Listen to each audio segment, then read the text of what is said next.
The heavy oak doors of the drawing room were closed tight, sealing the suffocating scent of dried lavender and stale powder within the 4 stone walls.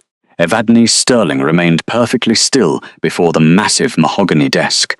She did not know the Alpha King of Frost Peak was a man forged from winter itself. She did not know the journey north would test the very limits of her mortal endurance. And she definitely did not know that the heavy parchment lying flat on the polished wood was meant to be a slow, agonizing execution order.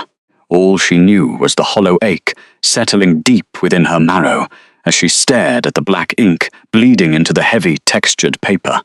The marriage contract, a document of absolute sale. Rowena Vance sat behind the desk, her posture rigidly triumphant. The stepmother wore an elaborate emerald silk gown that rustled with every subtle, calculated movement, the rich fabric a stark contrast to the oppressive, stormy grey lighting filtering through the high-arched windows. Rowena's fingers, adorned with heavy, ostentatious gold rings, tapped a slow, mocking rhythm against the wood. The sharp click of metal against mahogany echoed in the quiet room like an executioner's countdown. "Sign it." The older woman's voice was soft, laced with a venomous satisfaction that did not quite reach her calculating eyes. "The emissaries of the High Moon Dynasty are waiting in the courtyard. Caelan Thorne expects his bride to depart before nightfall. Do not keep the beasts waiting." Evadne kept her head bowed and her spine straight. She did not tremble, she did not weep. For years, she had perfected the grueling art of becoming entirely unreadable, locking her terror and her rage behind a fortress of sheer, unbreakable will. The silence stretching between them was thick, suffocating, and heavy with unspoken history. The stepmother had always viewed the quiet, observant girl as a dangerous threat, a lingering shadow of a bloodline that refused to be fully extinguished by her own ambition. Sending the young woman to the brutal Northern Territories was not a political alliance, forged for the good of the family. It was a permanent exile. It was a calculated murder, neatly wrapped in the elegant guise of a royal union. Rowena had spent the better part of a decade trying to break her. She had assigned her the most grueling tasks, isolated her from the visiting nobility, and constantly reminded her of her precarious, unwanted status within the household. Yet, despite the calculated cruelty, Evadne had never once snapped. She had never thrown a tantrum, never raised her voice in defiance, and never shed a single visible tear of frustration. This unnatural, enduring stoicism infuriated the older woman. It was as if the girl possessed a secret, impenetrable shield that deflected every verbal blow and psychological torment. And now, at the ultimate moment of victory, the lack of a satisfying, tearful breakdown felt like a sharp, insulting slap to Rowena's carefully constructed authority. "They say the Alpha King breaks his Omegas," Rowena murmured, leaning forward slightly, her cloying floral perfume practically choking the stagnant air between them. "They say he demands absolute, unquestioning submission, that he places a collar of black stone around the necks of his conquests to drain their spirit and bind them to his will. The obsidian collar, they call it. You will serve him well, Eva. You always were so remarkably quiet. Perhaps you will last a month before the Frost Peak finally claims your fragile life." The cruel words were specifically designed to elicit a reaction, a desperate plea for a merciful alternative, a shattering sob for the life she was being forced to abandon. Instead, silence. Evadne slowly raised her chin, her eyes, a storm glass grey, locked directly onto the older woman's face. She did not allow a single flicker of fear to cross her delicate features. Her heartbeat remained incredibly steady, a slow, methodical thud echoing in her own ears, entirely under her conscious control. Beneath the modest woolen dress she wore, resting directly against her collarbone, a faint, pulsing warmth radiated. The silver sunstone, the hidden heirloom of her maternal lineage, humming with a dormant, ancient magic that absolutely no one in this suffocating, toxic household knew she possessed. She reached out, her slender fingers wrapped around the heavy silver quill. The metal was frigid to the touch, biting into her skin, but she did not flinch. She dipped the sharp nib into the crystal inkwell, the dark, viscous liquid clinging to the point like thick blood on a blade. She dragged the quill across the parchment. The scratching sound was unusually loud, violently tearing through the tense quiet of the study like a rusty blade against bone. Every stroke of her signature was deliberate, unhurried, and perfectly legible. She was officially signing away her freedom, her family name, her very right to exist safely in the warm southern lands.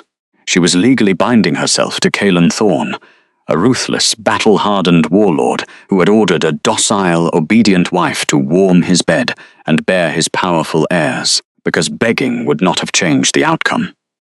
She had learned long ago, through years of silent endurance, that tears were a worthless currency that bought absolutely nothing in this house. Rowena's smug, victorious expression faltered slightly as the quill was calmly set back down upon the silver holder. The stepmother had fully expected a hysterical breakdown. She had eagerly anticipated a satisfying display of shattered dignity. The complete lack of physical resistance, the eerie, unnatural calm radiating from the young woman, sent a sudden, subtle ripple of unease through the lavish room. The older woman shifted uncomfortably in her plush velvet chair, the rustle of silk suddenly sounding nervous rather than commanding. "You understand that once you leave this estate, you are never to return," the stepmother snapped, the sweet, maternal veneer cracking just a fraction to reveal the sheer malice beneath. "You belong to the north now, to the ice, to him." Evadne looked down at the drying ink. The contract explicitly outlined the harsh terms of her submission. It mentioned the obsidian collar, an ancient runic artifact meant to suppress a bride's wild spirit and anchor her magic to the keep. It demanded unwavering obedience. It demanded a silent, broken thing that would never challenge the sovereign's authority. She turned on her heel. She did not offer a traditional curtsy. She did not say a single word of farewell or forgiveness. Her heavy, ash-grey woolen travel cloak swept the polished stone floor as she walked purposefully toward the heavy oak doors. Every step was measured. Every breath was controlled. She physically felt the stepmother's glare burning into her back, a potent mixture of deep hatred and sudden, inexplicable dread. A name unspoken for 5 years grows teeth, and the heavy silence she left behind in that drawing room felt infinitely more dangerous than a furious scream. The massive doors closed behind her with a sound like the definitive end of the world, and only then, waiting in the empty, dimly lit stone corridor where absolutely no one could see her face, did she allow her hands to form tight fists. The intense warmth of the hidden amulet burned fiercely against her skin, a physical, undeniable reminder of the immense power lying dormant in her blood. She was willingly walking into a frozen hell. She was being handed over to a reputed monster, but she would not be broken. The stone floor of the long corridor was slick with winter condensation, the deep chill seeping effortlessly through the thin soles of her leather boots. The grand manor was practically empty, the vast majority of the servants having been strictly ordered away to spare the noble family the public embarrassment of an unceremonious farewell. Evadne moved through the familiar shadows like a ghost, her mind meticulously cataloguing the sparse survival supplies she had hidden in her small, battered traveling trunk. She had packed no fine silks, no delicate imported lacework, no fragile, glittering ornaments fit for a submissive royal bride. She carried only heavy, practical wool, sturdy leather, and the quiet, burning resolve of a seasoned survivor. She reached the grand foyer. The massive iron-wrought front doors were already thrown wide open, revealing the bitter, howling wind of the outside world that threatened to extinguish the flickering torches on the walls. An armored, heavy carriage, bearing the intimidating crest of the southern rulers, waited in the center of the cobblestone courtyard. The pulling horses were massive, terrifying beasts with exceptionally thick coats of dark, shaggy fur, their hot breath plumming in the crisp air like thick smoke billowing from a dragon's nostrils. The royal emissaries of the Alpha King waited silently by the massive iron wheels, their faces entirely hidden beneath heavy, snow-dusted fur hoods. They did not bow respectfully when the new bride appeared. They merely stared, silently assessing the small, seemingly fragile woman who was meant to endure the harshest, deadliest climate in the entire realm. Evadne did not falter or shrink under their heavy, predatory gazes. She reached up and pulled her thick woolen hood over her head, casting her expressive face into deep, protective shadow. The winter gale bit viciously at her exposed cheeks, a sharp physical sting that felt infinitely better, infinitely cleaner, than the suffocating, perfumed heat of Rowena's drawing room. This was the absolute point of no return. She stepped out into the courtyard.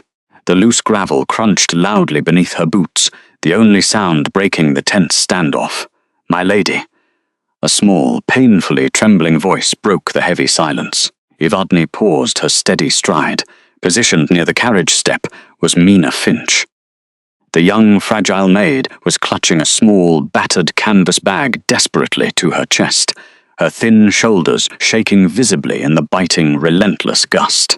The girl had been cruelly assigned to accompany the new bride, a final spiteful joke orchestrated by the stepmother to ensure Evadne had only the weakest, most utterly useless servant for the brutal journey north. But the maid's eyes, though wide with terror, shone with a fierce, quiet loyalty. She had endured the exact same domestic cruelty within the high estate walls, and she was bravely choosing to step into the terrifying unknown rather than stay behind and serve her tormentors. Evadne gave a microscopic understanding nod. It was the only physical reassurance she could safely offer in front of the Lycan guards. The lead emissary reached out and opened the heavy wooden door of the carriage, the thick iron hinges groaning loudly. Without casting a single backward glance at the towering stone manor that had been her suffocating prison for over a decade, the young woman climbed inside. The heavy door slammed shut, the exterior lock engaged with a loud, definitive click that echoed through the courtyard. The perilous journey to the Frost Peak Citadel had officially begun. The interior of the carriage was dark, smelling faintly of old leather, damp wood, and the lingering scent of previous passengers who had likely traveled this exact doomed route. The seats were stiff, unforgiving, designed for the massive frames of Lycan warriors rather than human women. As the vehicle lurched into motion, the immediate sway sent a sharp jolt up Evadne's spine. The smooth cobblestones soon gave way to the rutted, hardened dirt roads leading away from the southern capital, each violent bump a physical reminder of the distance growing between her and the only world she had ever known. She sat rigidly, listening to the rhythmic clopping of the massive hooves and the heavy, synchronized grimacing breathing of the armed escort riding alongside them. They were completely surrounded. There was no opportunity for escape, nor did she seek one. Escaping would only mean being hunted down like a rogue animal in the snow, a brutal sport she knew the Alpha King's forces excelled at. Instead, she leaned into the uncomfortable sway, closing her eyes and beginning the slow, deliberate mental preparation required to face the sovereign of the North. The geography of the Northern Territory was a nightmare forged in ancient ice.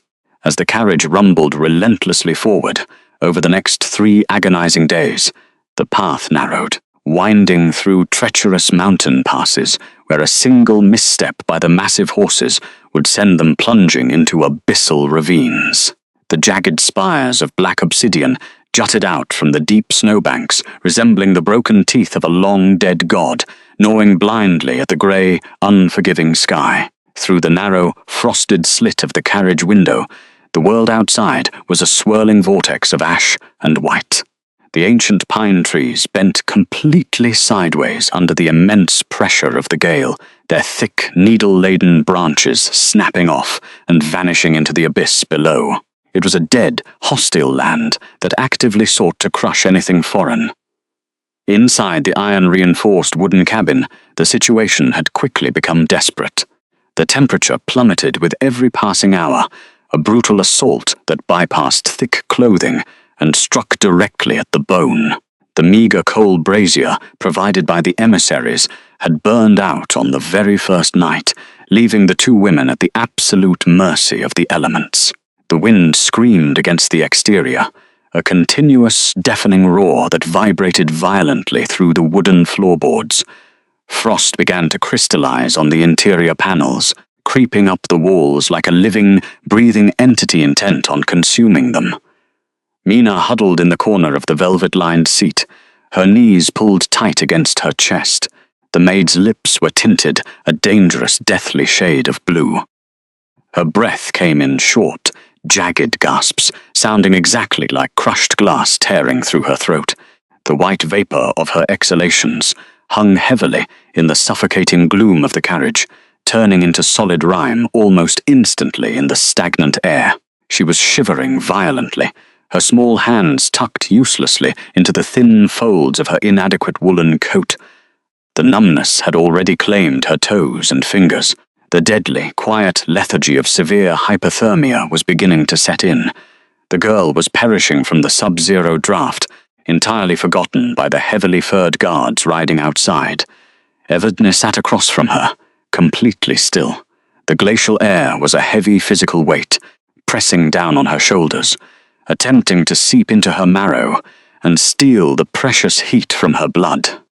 She focused intently on the steady rhythm of her own heartbeat, maintaining a strict, unyielding control over her physiological responses.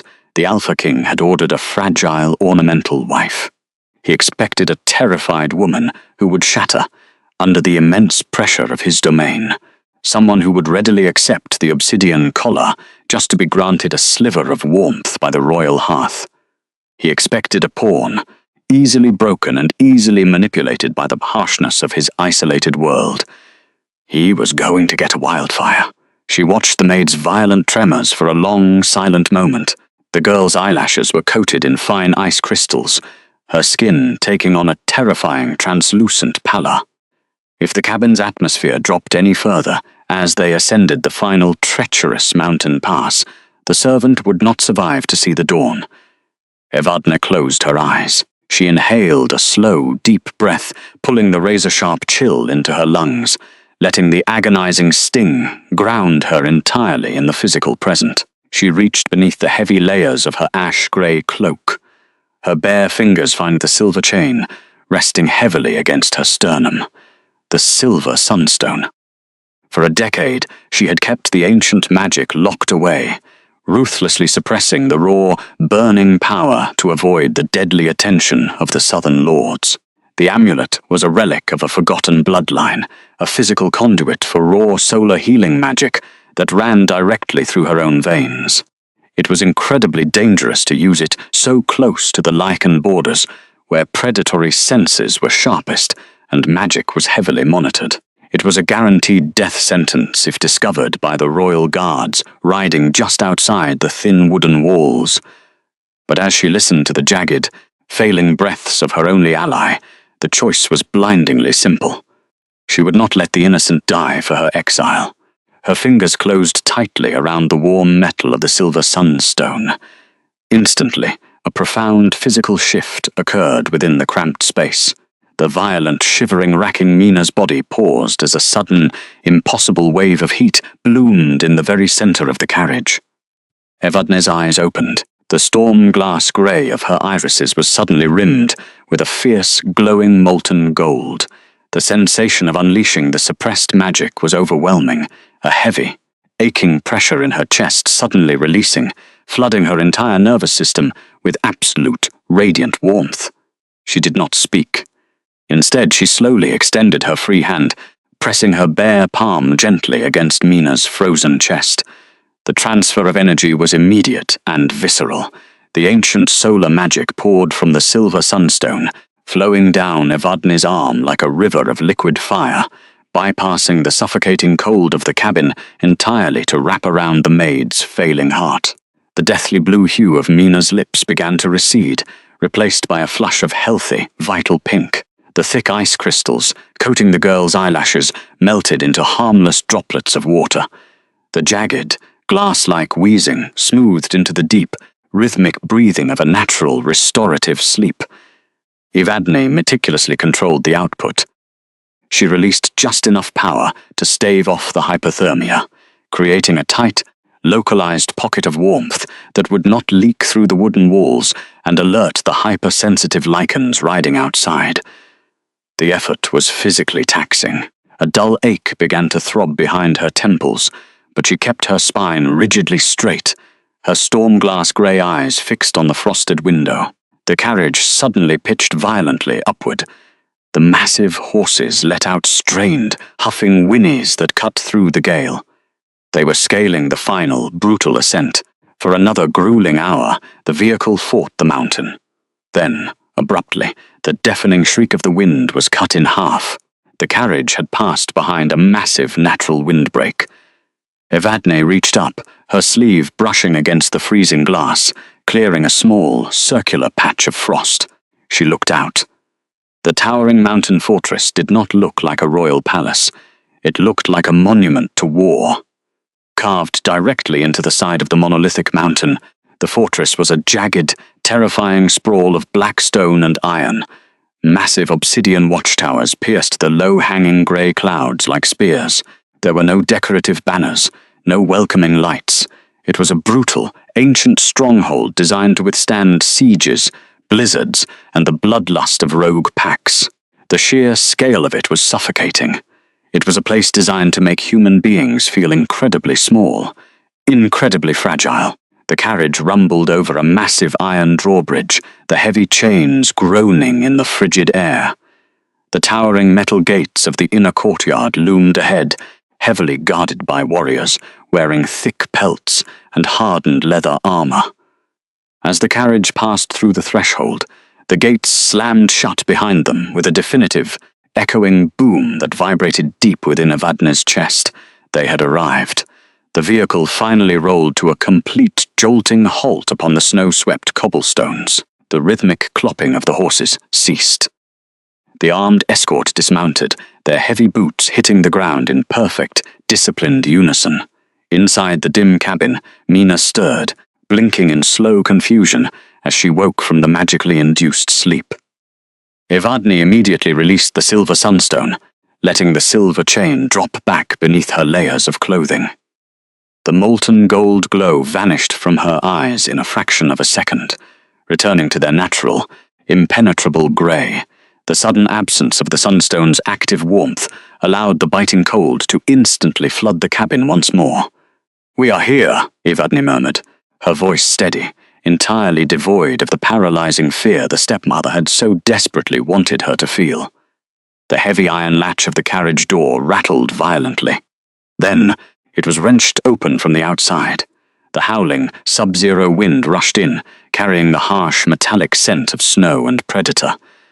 A massive lichen guard stood in the doorway, his amber eyes glowing beneath the rim of his fur hood. He did not offer a hand to help her down. He merely stepped back, silently waiting for the fragile southern aristocrat to stumble out, expecting the typical display of a terrified, weeping bride who would instantly collapse under the crushing weight of the northern winter.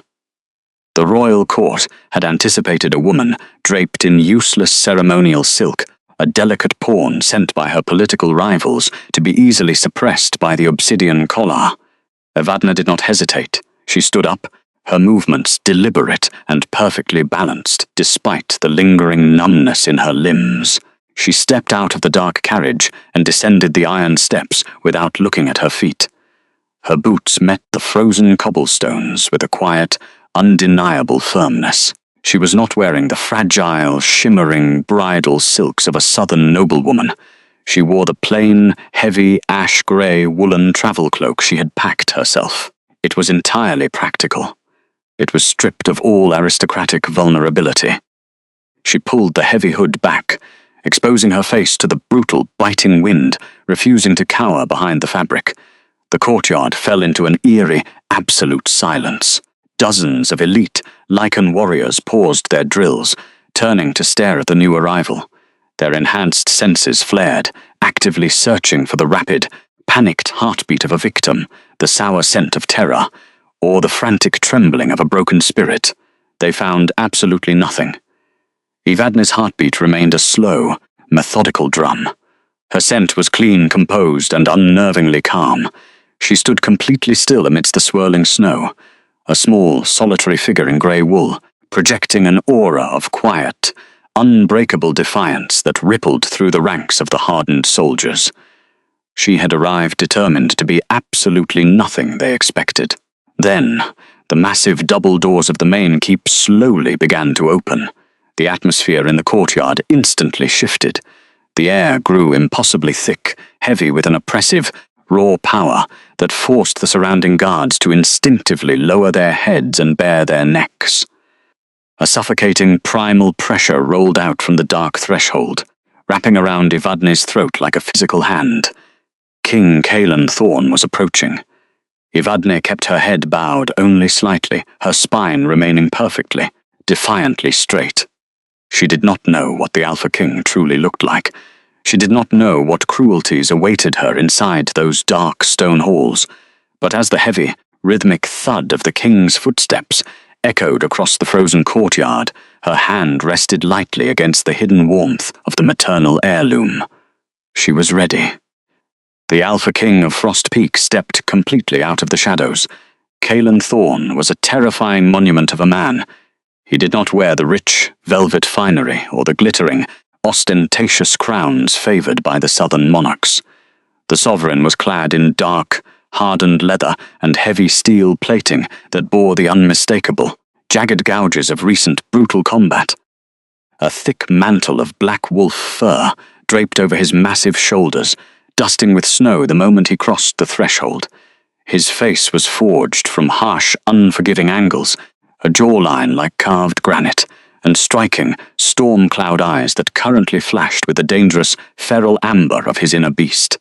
A jagged, faded white scar cut diagonally across his left cheek, marking a life spent entirely on the front lines of endless border wars. He moved with the terrifying, predatory grace of an apex predator. Every single step he took across the frosted cobblestones was deliberate, radiating an absolute, unquestionable authority that made the very ground beneath his boots seem to vibrate. Beside the towering warlord walked an older Lycan. Silas Drake, the king's chief advisor, possessed a narrow, calculating face and a permanent, condescending sneer etched deeply into his weathered features. The traditionalist wore heavy ceremonial robes bordered in deep crimson, a stark contrast to the brutal practicality of the soldiers surrounding him. His sharp, judgmental eyes immediately locked onto the small, solitary figure standing in the snow. Evadne did not step back. The physical weight of Kaelan's dominant aura was actively trying to force her to her knees, pressing down on her shoulders with the sheer, crushing density of a collapsing mountain. It was a biological command, an ancient, instinctual pressure meant to make all lesser creatures submit instantly. Her lungs burned, her vision momentarily blurred at the edges, but beneath the heavy wool of her ash-grey cloak, the ancient magic flared to life against her collarbone. She did not consciously command the ancient magic. It simply responded to the crushing darkness of the Alpha's presence, emitting a slow, steady pulse of radiant warmth that flowed directly into her bloodstream. The hidden solar energy wrapped around her spine like a brace of liquid iron, reinforcing her skeletal structure, actively counteracting the suffocating dread. Kaelan halted 10 paces away. The warlord's storm-cloud eyes narrowed, raking over the woman standing before him.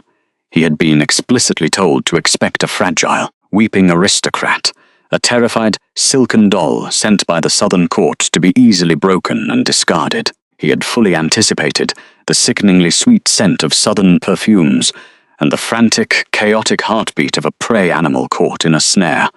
Instead, he was looking at a woman wrapped in coarse, practical riding gear, her face mostly shadowed by a heavy hood, her boots planted firmly in the snow. And her scent was entirely wrong. There was no terror. There was only the crisp, clean smell of winter air, subtle cedar, and an underlying, completely unreadable calm.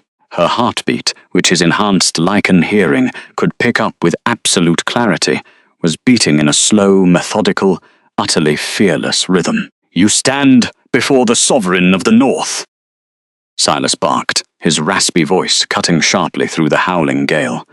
The advisor gestured aggressively toward the frozen ground. Kneel, Southern bride, show the proper reverence to the Alpha King, or be taught how. The entire courtyard held its collective breath.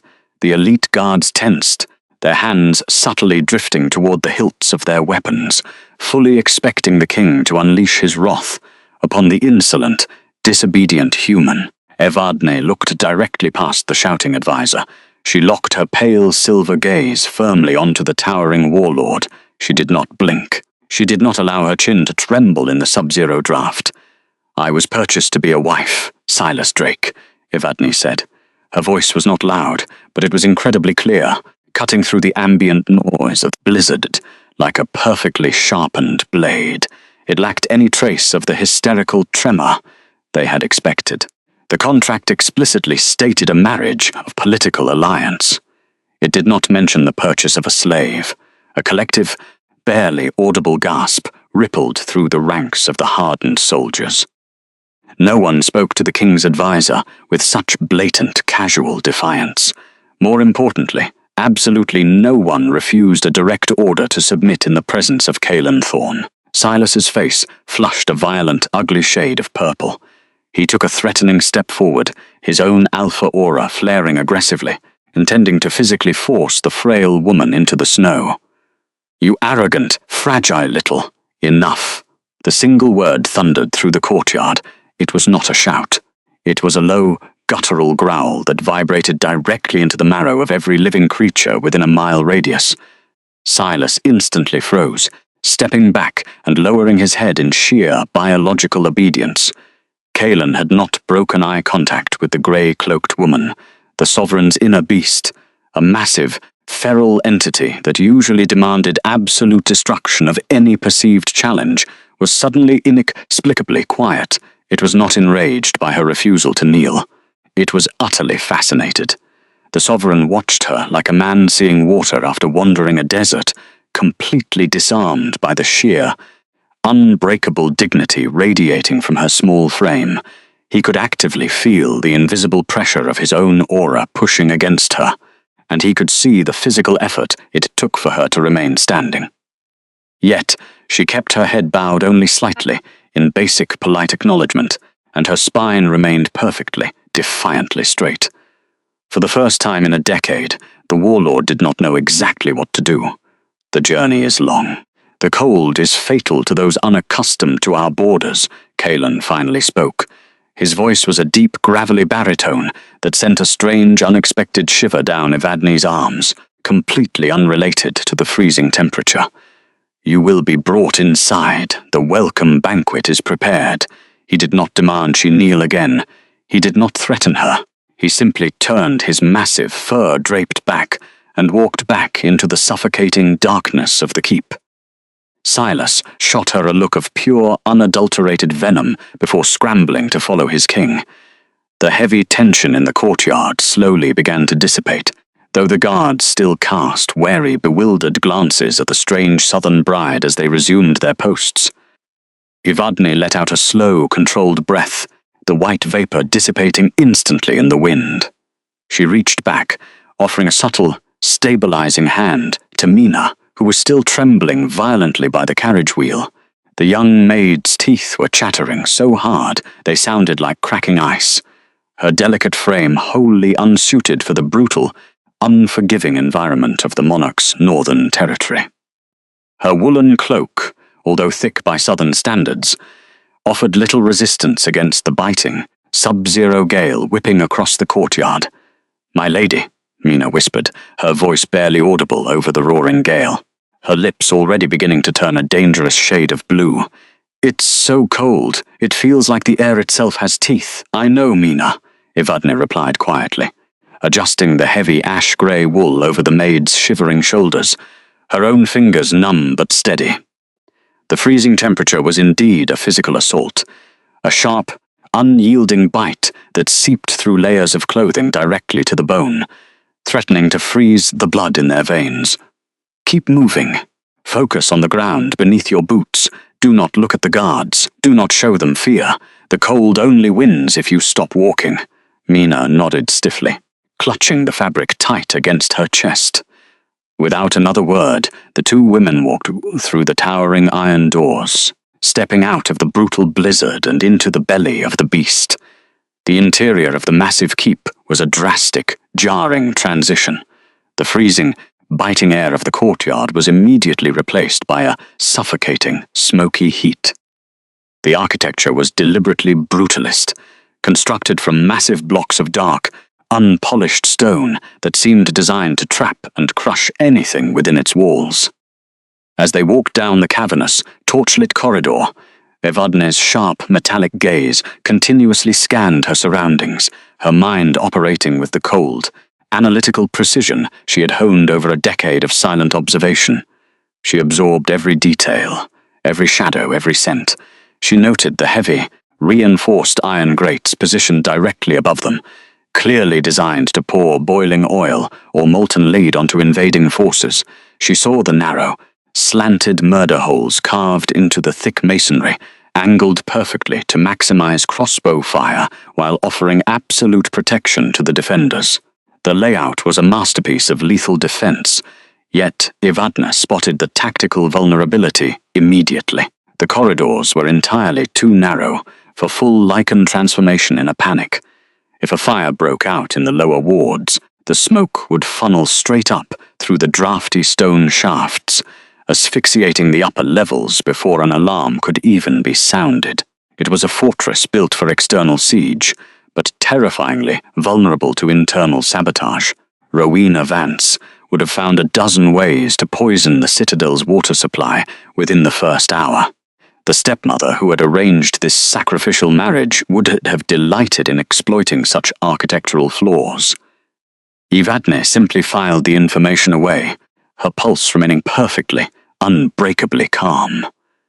The cavernous chamber was engulfed in an oppressive, blood-drenched shadow that seemed to swallow the flickering, erratic light of the roaring torches. There were no tapestries. There were no delicate glass windows or polished marble floors.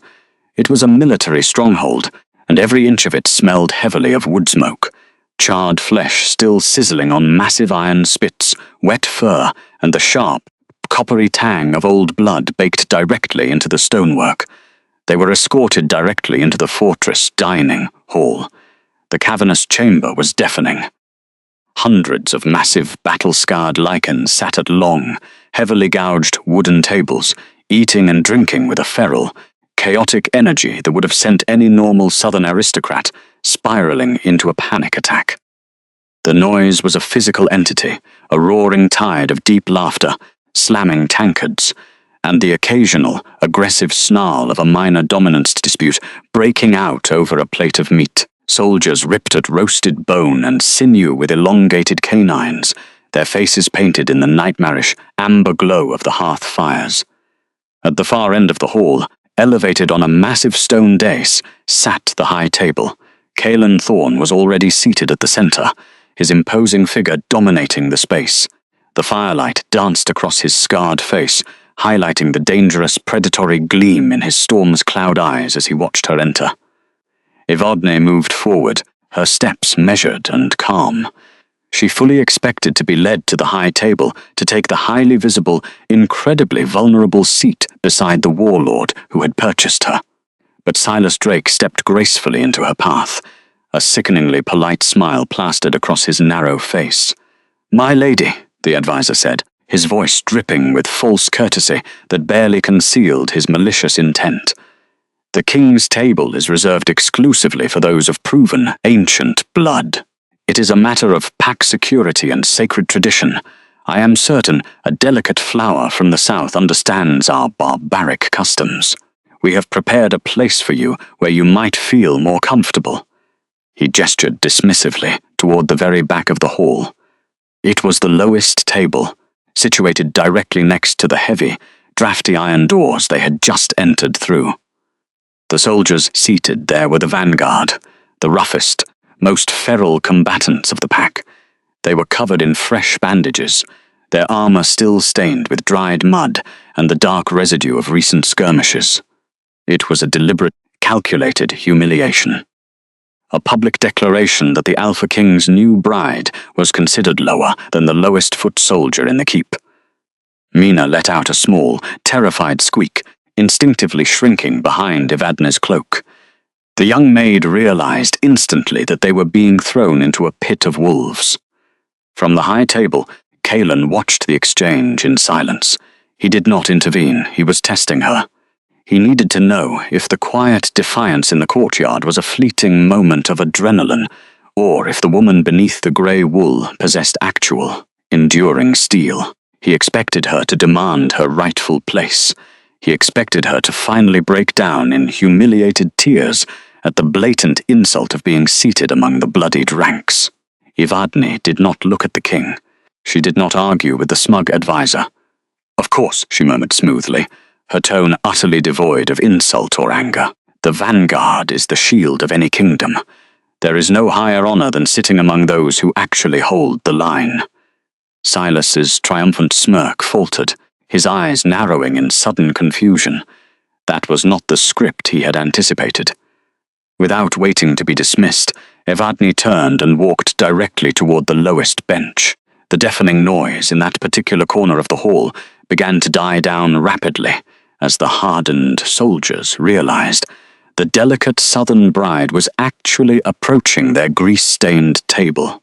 Men twice her size, bearing horrifying facial scars and missing digits, paused with massive tankards of ale halfway to their mouths, staring at her in sheer, unadulterated disbelief. The scent of the vanguard was overwhelming up close. It was a dense physical wave of stale sweat, wet fur, old copper from unwashed armor, and the sharp bite of raw adrenaline. It was meant to make a human gag. Evadne simply breathed in, passing the layers of scent with the analytical mind her mother had secretly cultivated. Beneath the grime, she smelled something else: exhaustion.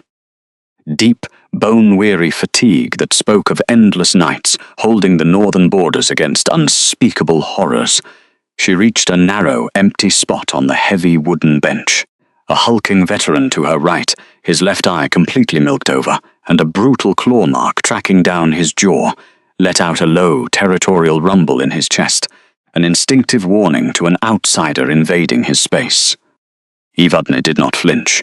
She elegantly swept her heavy woolen cloak aside and sat down on the rough wood. She kept her spine rigidly straight, her posture as flawless as if she were sitting in a velvet-lined chair at a royal gala. She motioned for the terrified Mina to sit quickly on her other side, shielding the maid from the heaviest of the intimidating stares.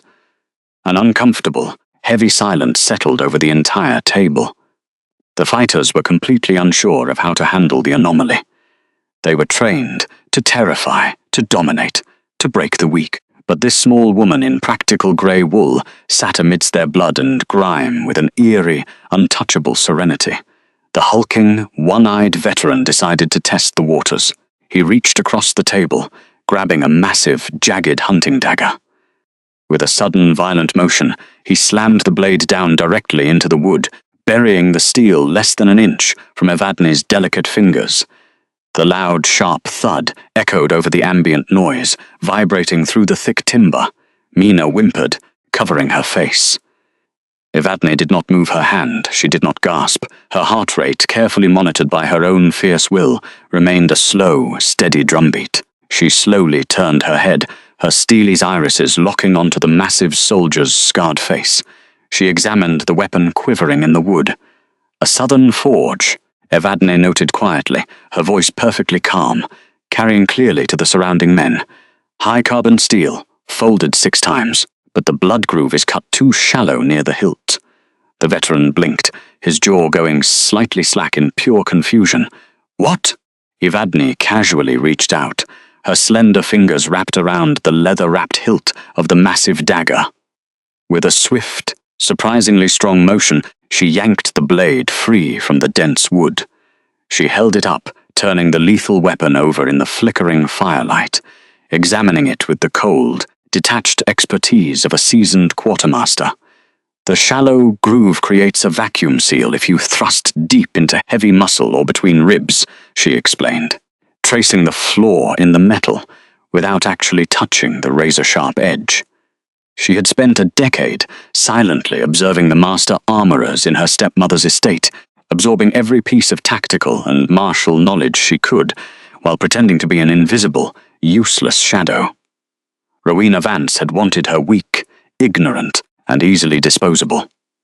She had dressed Evadne in rags and confined her to the drafty southern wings, hoping the cold isolation would break her spirit before shipping her to the harsh north as a sacrificial bride. Instead, Evadne had learned the breaking point of every material in the kingdom. She had studied the ledgers, the supply trains, the armory inventories. In close-quarters combat, a blade that gets stuck is a death sentence. If you use this on the front line against armored cavalry, you will lose your weapon and then your life. She calmly flipped the dagger, offering it back to the massive soldier hilt first. I suggest you have the keep smith grind the channel a quarter-inch deeper. It might save your life before the winter ends. The one-eyed soldier stared at her hand. He slowly reached out and took his dagger back, his single good eye wide with a mixture of shock and sudden, profound respect. He looked at the blade, realizing instantly that the strange, quiet woman was absolutely correct. He had struggled with the weapon sticking in training dummies for weeks. The tension at the vanguard table vanished like smoke in a gale. A low murmur of genuine awe rippled down the bench. The feral, blood-soaked men who had intended to terrorize her out of the hall suddenly found themselves leaning in. The fighter across from her, a younger Lycan missing 2 fingers on his left hand, eagerly slid a heavily battered leather map across the grease-stained wood. "My lady," he grunted, pointing a thick finger at a series of faded ink lines depicting a narrow mountain pass. "If you know southern steel, do you know their supply routes?" Evadne studied the map. She did not smile, but the fierce, intelligent light in her grey eyes sharpened. She reached for a piece of charcoal resting near a cold hearthstone. "The Southern Army rarely moves heavy wagons through the gorge," she murmured, drawing a precise, sweeping line across the leather. "They prefer the eastern ridge. It takes 2 days longer, but it avoids the avalanche zones. If you are setting an ambush, you are waiting in the wrong valley." Another Lycan, a heavily scarred beta, whose shoulder pauldron was missing entirely, leaned heavily across the table. His left arm was wrapped in a crude, stiffened linen bandage that smelled strongly of rot, fever, and the sickly sweet stench of weeping necrosis. Black pus had crusted along the fraying edges of the fabric, marking the raw horror of flesh dying slowly while still attached to bone. He didn't ask a question, simply letting his wounded, trembling arm rest on the edge of the wood in silent, desperate inquiry. Evadne felt the latent warmth of the silver sunstone against her collarbone hum in subtle recognition, pushing back against the dark, creeping magic radiating from the beater's arm. The ancient heirloom, a relic containing raw, unbridled solar magic, had been passed down secretly through her maternal bloodline. Her mother had pressed it into her hand on her deathbed, a final gift of true sovereignty. She remembered her mother's hushed voice in the dark, frozen rooms of the southern estate. "Healing is not weakness, Evadne. To mend a thing, you must first understand exactly how it was broken. True power is knowing the breaking point of steel and bone alike. Let them think you are wolfless. Let them think you are nothing. And when the time comes, let the sun rise from within." She did not use the ancient solar magic. Not yet. The ambient energy of the citadel was too volatile, and Silas Drake was undoubtedly still watching. Instead, she reached out, her cool, steady fingers gently brushing the edge of the foul-smelling bandage. The Lycan did not growl. He simply shuddered at the sudden, soothing touch. "Wolfsbane laceration," Evadne stated softly, recognizing the telltale blackening around the edges of the linen and the unnatural, freezing temperature radiating from his skin. The vanguard members exchanged stunned, wide-eyed glances. A human bride from the south had no business knowing the scent of poisoned Lycan wounds. "Your healers are using snowpack to freeze the infection. It won't work. The poison thrives in the cold." She didn't just offer advice, she acted. "Give me your drinking horn," Evadne commanded the young lichen across the table. He blinked, instantly handing over a heavy ram's horn filled with raw, unaged northern spirits that smelled sharp enough to strip paint. Evadne turned back to the wounded beta. "Put your arm flat on the table. Do not pull away." She reached beneath her heavy wool cloak, her fingers finding the hem of her own clean linen underskirt. With a sharp, sudden motion that made the surrounding soldiers flinch, she tore a long, wide strip of the fabric free. Then, her bare, delicate fingers went to the rotting bandage. She peeled it back. The smell was instantly gag-inducing. The muscle beneath was a grotesque landscape of blackened, necrotizing tissue and weeping green sores. The venom was actively eating him alive, burrowing deep into the bone. Mina clamped a hand over her mouth, turning her head away to dry heave into her cloak. Evadne did not blink. Her heart rate remained a slow, methodical rhythm. "Hold his shoulders," she ordered the soldiers beside him. They obeyed instinctively, pinning the massive lichen to the bench. She poured the high-proof spirits directly into the rotting fissure of flesh. The beta roared. His fangs elongated instantly, his eyes flashing feral yellow as the alcohol burned like liquid fire into the open, poisoned nerve endings.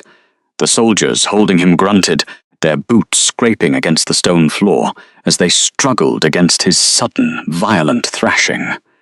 Evadne did not flinch from the snapping jaws inches from her face. She kept her spine perfectly straight. She worked the clean linen into the wound, swabbing away the necrotic fluid with a cold, clinical precision. Ignoring the blood soaking into her pale hands, she bound the arm tightly, tying off the makeshift bandage with a sharp, secure knot. "Tomorrow morning," Evadne stated softly, looking directly into the panting, sweat-drenched soldier's eyes, "go to the lower wards. Have them boil white willow bark with crushed charcoal and bind it hot. You must burn the venom out. It will hurt like the abyss, but you will keep the arm." For the next hour, the warlord's new bride did not eat a single bite of the rough food placed before her. Instead, she sat in the draftiest, coldest corner of the cavernous hall, surrounded by the most dangerous killers in the territory, calmly correcting their defensive perimeters, analyzing the fatal flaws in southern military doctrine, and quietly diagnosing field wounds that had baffled the keep's newest medics. The soldiers did not leer at her. They did not threaten her. They listened in absolute, mesmerized silence, their heads bowed toward her not in forced submission, but in genuine, hard-earned reverence. High upon the stone days, the world faded away for Caelan Thorn. The warlord ignored the rich, blood-red wine in his silver cup. He ignored the simpering, political whispers of Silas Drake attempting to justify the deliberate humiliation of the seating arrangement. The sovereign's storm-cloud eyes were locked entirely on the grey-cloaked figure at the back of the room. He watched her hands. Small, pale, entirely human hands, completely covered in the black, corrupted blood of his lowest soldier. She hadn't cringed. She hadn't looked away in disgust. She had leaned directly into the jaws of a feral, pain-mad wolf and commanded him to hold still. His inner beast, usually a chaotic storm of violence and suspicion, was vibrating against his ribs in a low, continuous hum of absolute awe. Not weak, not fragile, a survivor. He watched her carefully wipe the gore from her fingers with a scrap of linen, sitting amidst the filth of the vanguard as if she were seated upon a throne of swords. The fighters around her, the most dangerous, unstable killers in his entire army, were leaning toward her. Their postures were completely open, their thick necks slightly bared. They were submitting, not to an alpha's suffocating, biological aura, but to a protector's quiet, undeniable strength. Silas leaned closer to the king's ear, his voice dripping with venom. "A pathetic display, my king. She seeks attention from the mongrels because she knows she is unfit for the high table." Caelan did not look at his advisor. The air around the high table suddenly plummeted in temperature, frost rapidly crystallizing over the surface of Caelan's silver cup. Silence. The word was a lethal, localized pressure drop. Silas swallowed hard, shrinking back into his heavy crimson collar, suddenly terrified by the molten gold flaring in his king's eyes.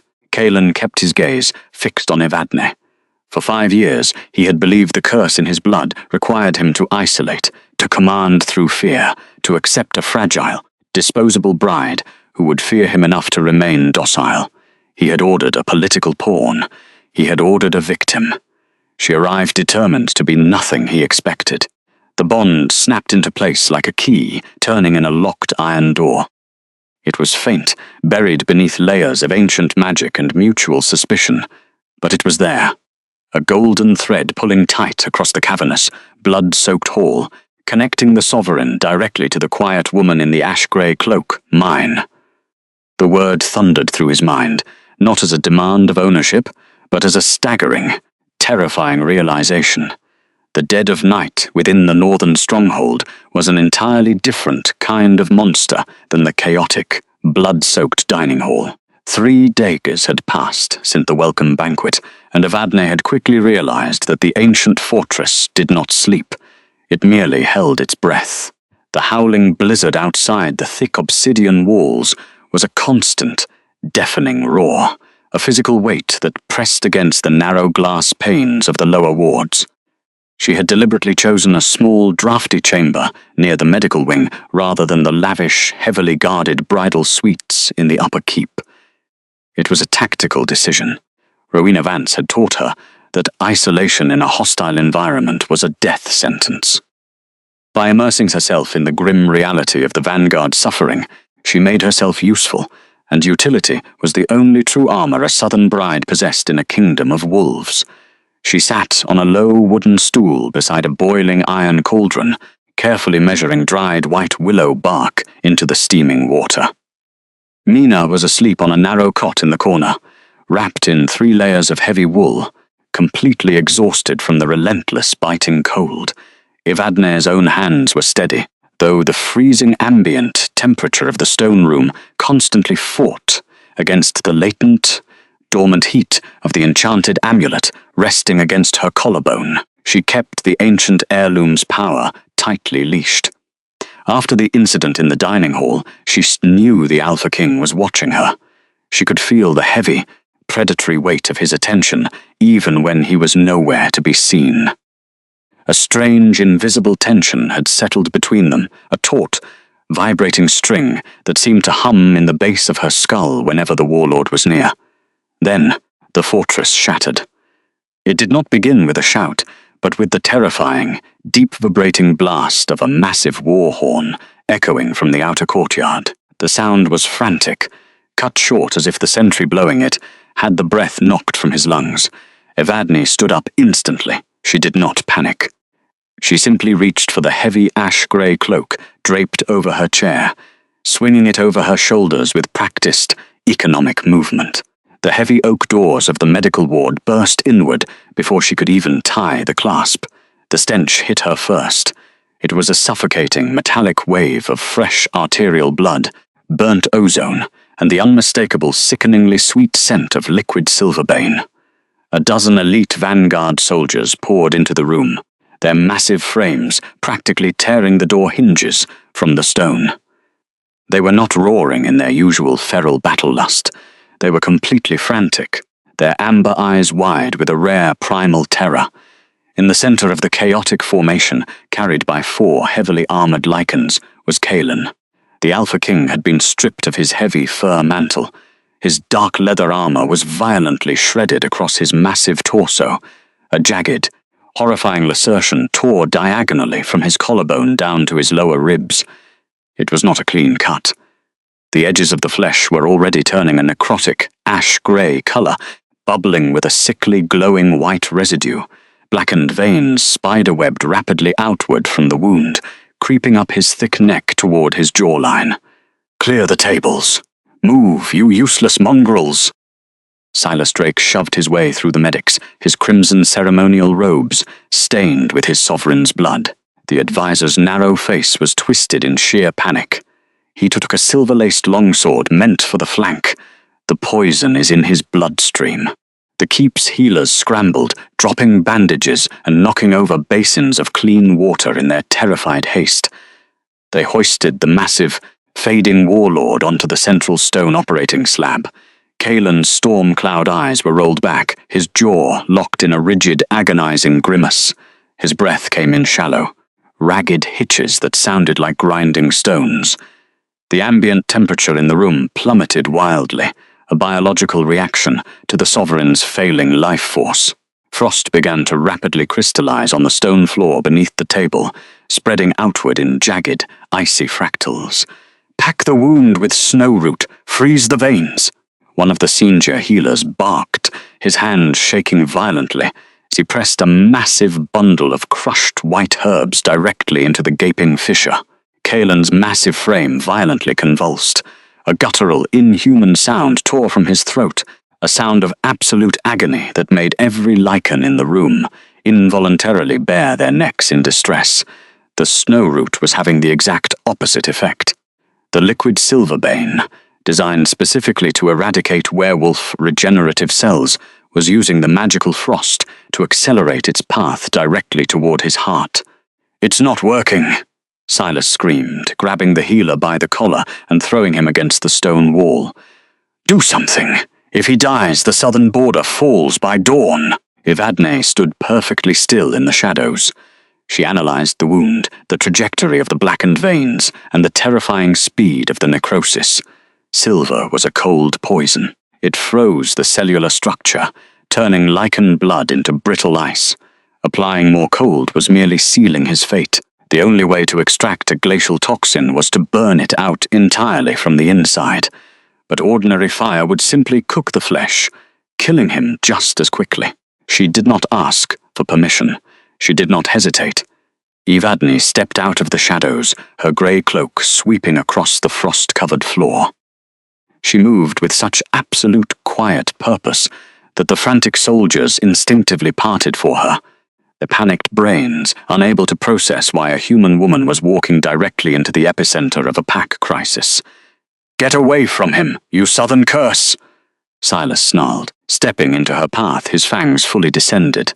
"This is your bloodline's doing. An ambush on the very week you arrive." She did not blink. She did not slow her pace. Evadne looked directly into the advisor's furious, calculating eyes. "If the poison reaches his aortic valve, he has less than 2 minutes," she stated, her voice slicing through the chaotic screaming of the ward like a freshly sharpened blade. "You can spend those 2 minutes yelling at me, Silas, or you can step aside and let me save your king. Choose." The sheer freezing authority in her tone made the older lichen falter for a fraction of a second. It was all the time she needed. She slipped past him, stepping directly up to the stone slab. The heat radiating from the liquid silverbane was actually a deep, paradoxical cold. It burned her skin just to stand near it. Evadne looked down at the towering, terrifying man who had purchased her. His face, usually forged in harsh, unyielding control, was slack, the jagged white scar on his cheek, stark against his rapidly paling skin. He was a monster to the southern realms, a ruthless conqueror who had bathed in the blood of his enemies. But as she watched the slow, agonizing hitch of his chest, she saw only a sovereign dying in agony, while his people watched in helpless terror. She reached beneath her heavy wool collar. Her fingers closed around the silver sunstone. She didn't pull it out. She merely allowed the mental dam she had maintained for a decade to shatter. The latent solar magic exploded within her bloodstream.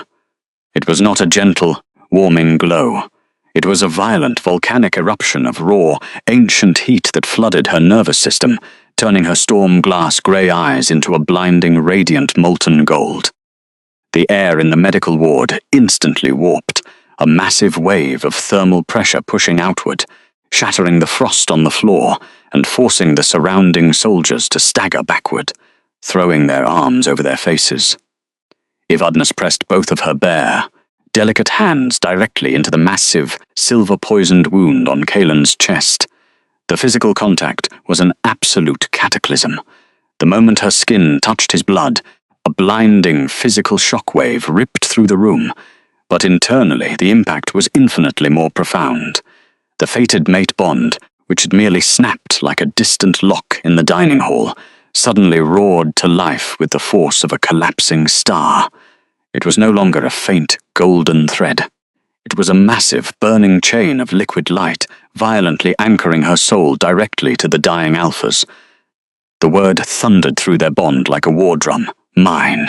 It echoed in both of their minds simultaneously, a primal, undeniable claim that bypassed every political treaty, every curse, and every rational thought. Evadna gasped, her spine arching backward as the sheer emotional weight of the Sovereign's inner beast slammed into her consciousness. She felt his profound, crushing loneliness, the heavy burden of the crown, and the sudden, terrifying realization of her presence in his mind. But she could not lose focus. The liquid Silverbane was fighting back. "Hold him down," Evadne screamed, the solar magic making her voice resonate with an unnatural, overlapping harmonic. The vanguard soldiers snapped out of their shock. 4 massive lichens threw their full weight over Kaelin's limbs, pinning the Alpha King to the stone. Evadne pushed the raw heat of the ancient power directly into his veins.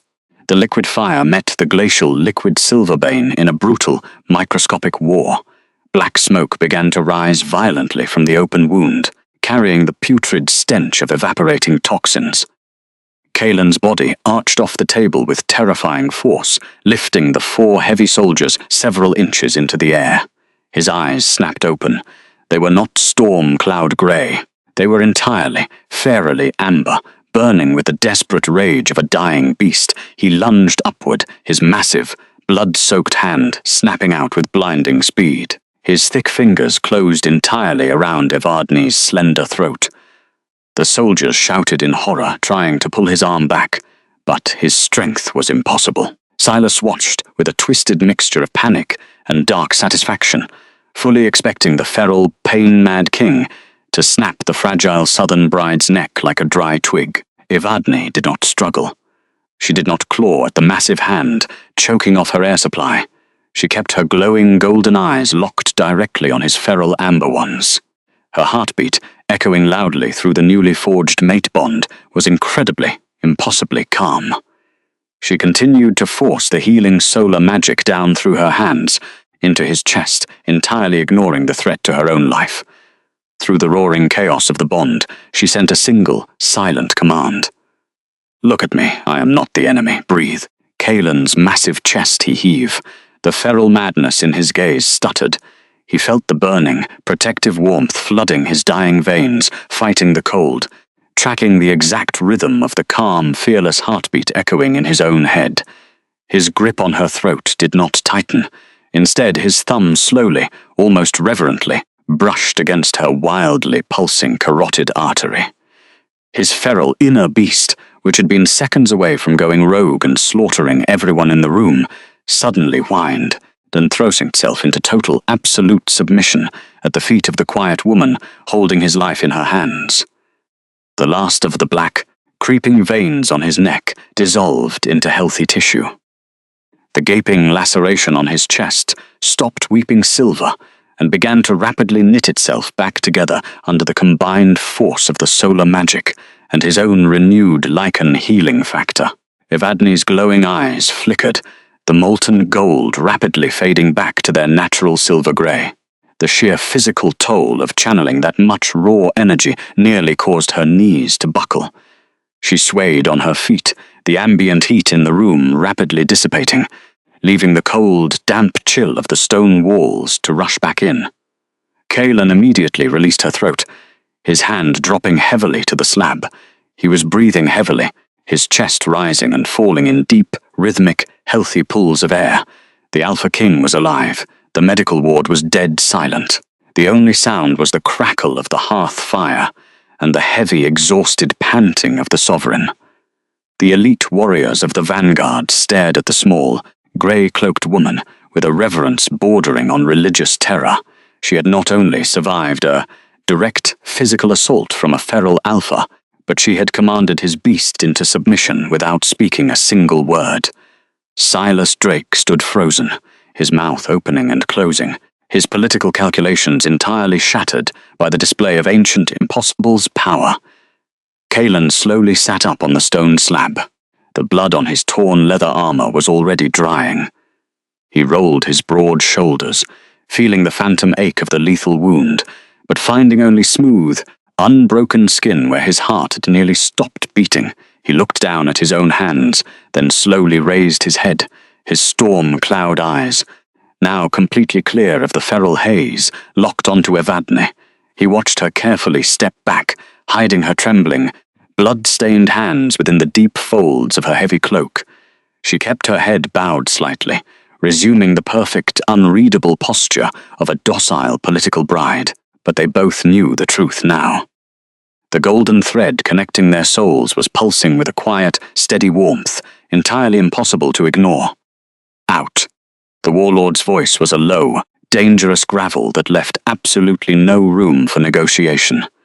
The healers and the vanguard soldiers immediately scrambled toward the broken doors, shoving each other in their haste to obey the sovereign's command.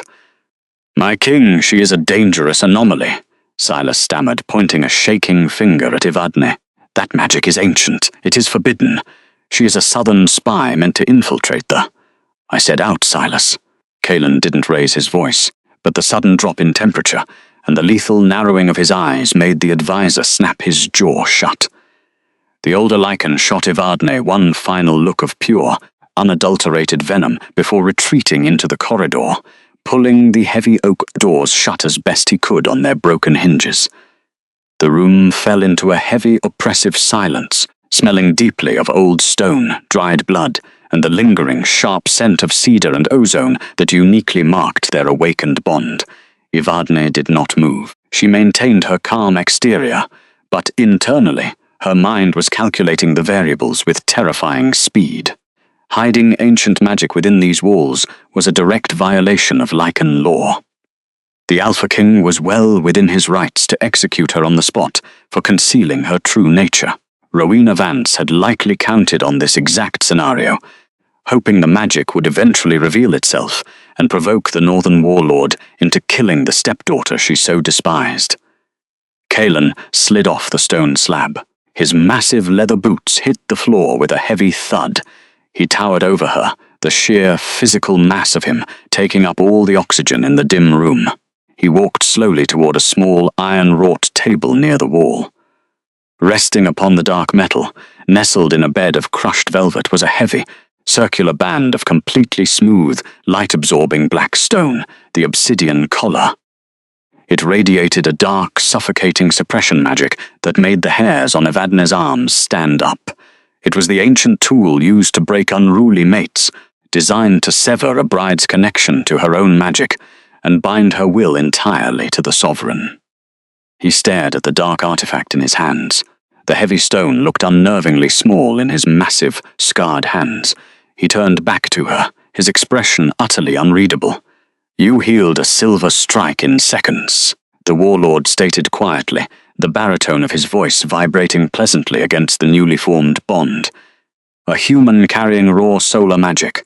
The bloodline of the Silver Sunstone was supposed to have been eradicated a century ago during the border purges.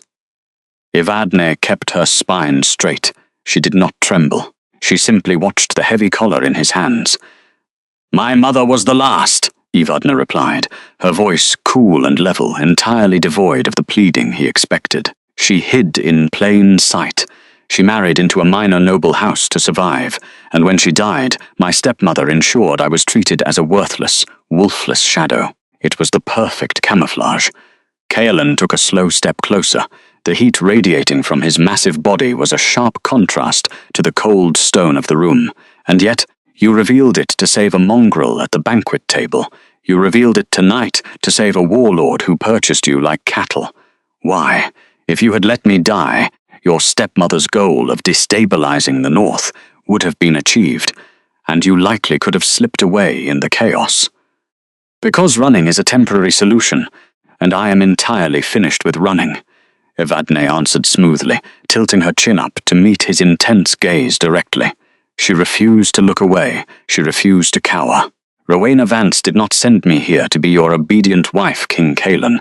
She sent me here as a sacrificial lamb. She expected the cold to break me, or for you to discover my magic and execute me, sparking a legitimate war between the Teteries that her faction would fund." She gestured slightly toward the heavy, light-absorbing object in his grasp. "If you place that collar on my neck, you sever my connection to the magic. You leave me defenseless against the assassins she will inevitably send when she realizes I have survived the week. You gain a broken, silent slave, but you lose the only asset capable of neutralizing silver-laced weaponry on your front lines." Kalen stared at her, his storm cloud eyes assessing every microscopic shift in her posture. He could feel her through the bond. There was no deception. There was no terror. There was only a cold, brilliant, terrifying tactical mind wrapped in plain grey wool. He had expected a weeping victim. He had expected a fragile ornament. Instead, he had purchased a queen who had calmly walked into the belly of the beast and diagnosed its fatal flaws on the very first day. "The law dictates that untalogued magic must be suppressed," Kalen murmured, his voice dropping an octave, testing her resolve. "The Vanguard respects you, Evadne, but the traditionalists in the upper keep will demand you wear it to prove your loyalty. Silas will not let this rest. Then let Silas try to put it on me himself," Evadne countered softly, her tone entirely devoid of arrogance, possessing only the quiet, lethal confidence of a survivor who had endured far worse than a politician's sneer. "Not used, not owned, chosen. That is the only way this marriage survives the winter, Kalen Thorne." The Alpha King inhaled sharply, the use of his full name, spoken with such quiet, unyielding authority, sent a jolt of pure adrenaline straight to his inner beast. The feral wolf inside him did not snarl at the disrespect. It bowed its massive head, completely captivated by the sheer, unbreakable dignity of the mate standing before them. He looked at the obsidian collar in his hands. For generations, the kings of Frost Peak had used the dark stone to enforce obedience, believing fear was the only true mechanism of control. But as he looked at the woman who had just reached into his dying chest and pulled him back from the abyss, the concept of breaking her spirit felt physically sickening. He didn't just want her obedience. He wanted her brilliant, calculating mind. He wanted the fierce, protective warmth that had flooded his veins.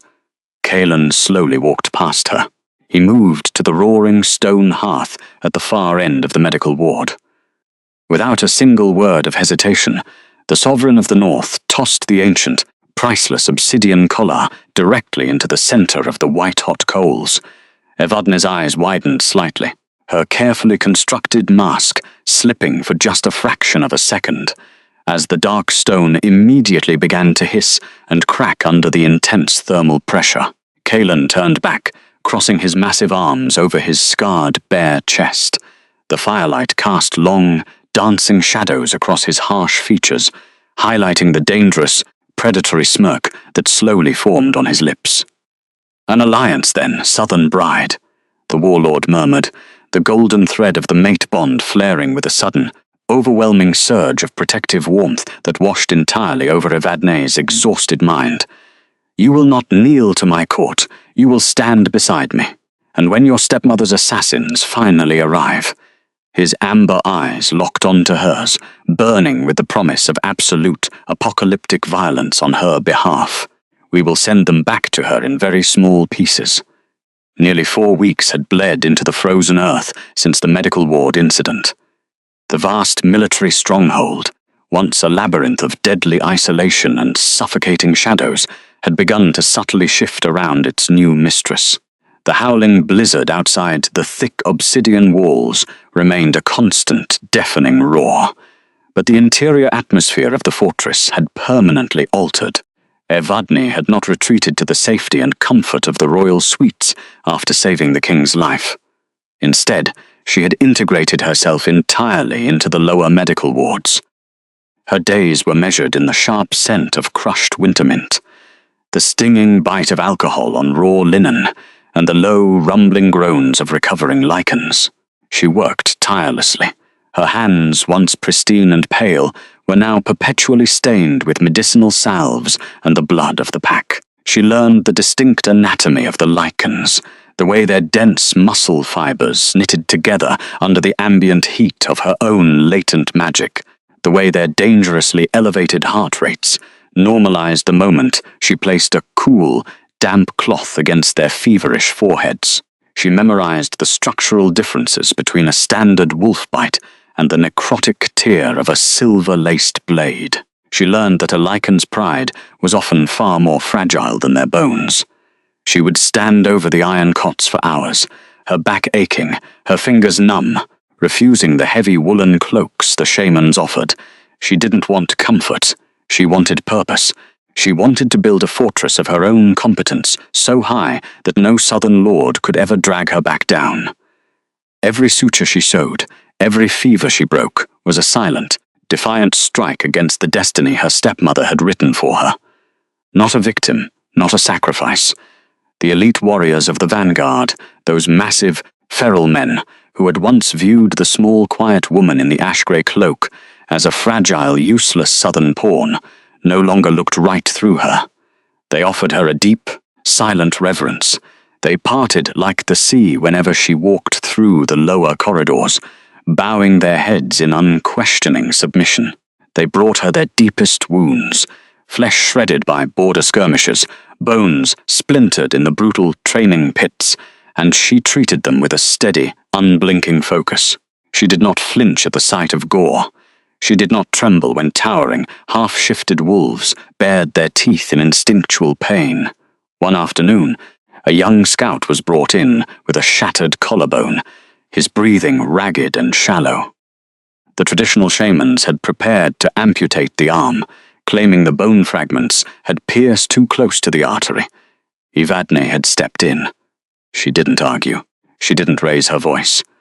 She simply placed her bare hands over the ruined flesh, letting a microscopic fraction of the silver sunstone's warmth bleed into the boy's veins. Within an hour, the internal bleeding stopped. By morning, the scout was sitting up, asking for water. Word spread like wildfire through the barracks. The vanguard began leaving small, crude tokens of respect outside her chamber doors. A carved wooden wolf, a perfectly preserved pine cone, a single white winter bloom plucked from the highest, deadliest ridges of the mountain. She had proven her worth in blood, compassion, and tactical brilliance. Yet, the relative peace of the northern stronghold was merely a fragile sheet of ice over a raging, treacherous river. The southern territories had not forgotten the sacrificial lamb they had sent to the slaughter. When the news of her survival finally reached the capital, the response was swift, calculated, and deadly. A massive, ostentatious carriage bearing the heavy crest of the southern noble houses breached the outer gates of the citadel just as the afternoon light began to fail. It was an absurd, completely impractical vehicle for the treacherous mountain passes. It was heavily gilded and draped in thick layers of decorative velvet that were already freezing solid in the sub-zero draft. 4 exhausted, shivering draft horses strained against their harnesses, their breath plumbing in thick white clouds as the iron-shod wheels cracked against the icy cobblestones, announcing the arrival of an enemy. The southern guards flanking the carriage slipped and stumbled on the slick ice, their thin ceremonial armor utterly useless against the biting wind. Rowena Vance stepped down into the snow-swept courtyard.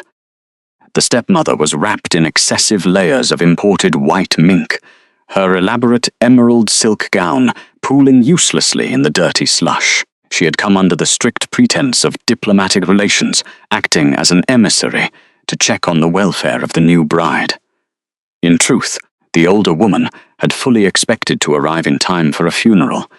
She had anticipated finding a broken, shivering shell of a girl chained to the hearth by the dreaded obsidian collar, or better yet, a frozen corpse discarded in the lower crypts, ready to be sent back south in a pine box with a formal apology.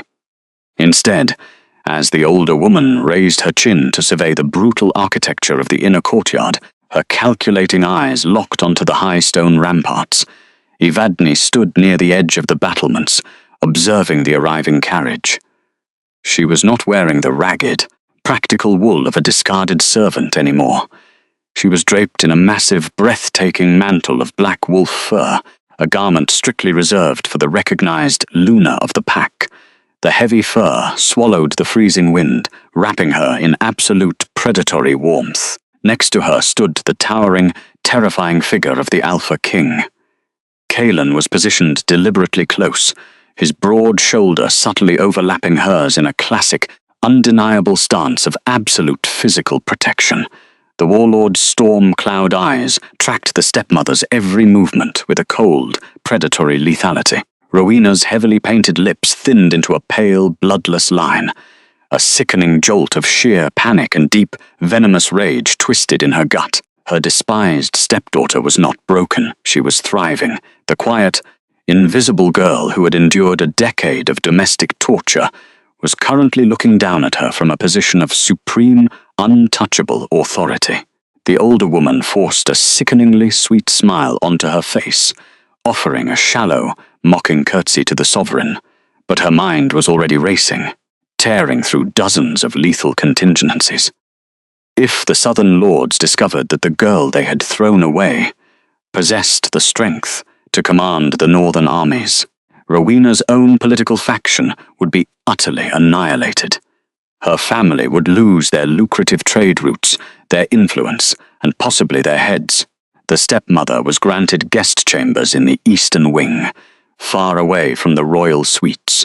She did not waste a single hour resting from the grueling journey. Before the fortress had even settled into its nocturnal rhythm, a heavy, rhythmic knock echoed against her chamber door. Silas Drake slipped into the room, his narrow face set in lines of deep, bitter resentment. The advisor had spent the last month seething in the shadows. The burning of the ancient collar had been a public, humiliating defeat for the traditionalist court. He viewed the southern bride not as a savior, but as a dangerous, corrupting witch who had somehow manipulated the king's mind with forbidden magic. He despised the way the vanguard now looked at her. He despised the fact that a human woman walked the halls of his ancestors without a leash. "You promised us a docile political hostage," the traditionalist hissed, pacing the length of the drafty stone room, his crimson robes sweeping aggressively across the floorboards. "Instead, you sent a serpent. She has infected the vanguard. They listen to her tactical adjustments over my own commanders. They go to her for healing instead of the shamans. And the king refuses to bind her. He looks at her as if she were the moon goddess herself incarnate. The ancient rites are being ignored. The court whispers that she has severed his connection to the ancestors. We are warriors, Lady Vance. We do not take orders from a wolfless, uncollared interloper who spends her days washing bandages with the servants." Rowena sat gracefully in a high-backed wooden chair, her fingers resting lightly on the armrests. Her heavy floral perfume, a cloying scent of crushed roses and synthetic musk, actively warred with the crisp, metallic smell of the mountain draught seeping through the window cracks. She looked at the pacing Lecan with a mixture of amusement and calculated disdain. "My dear Silas," the older woman murmured, her voice dripping with false sympathy. "I had no idea the girl possessed such dark, manipulative arts.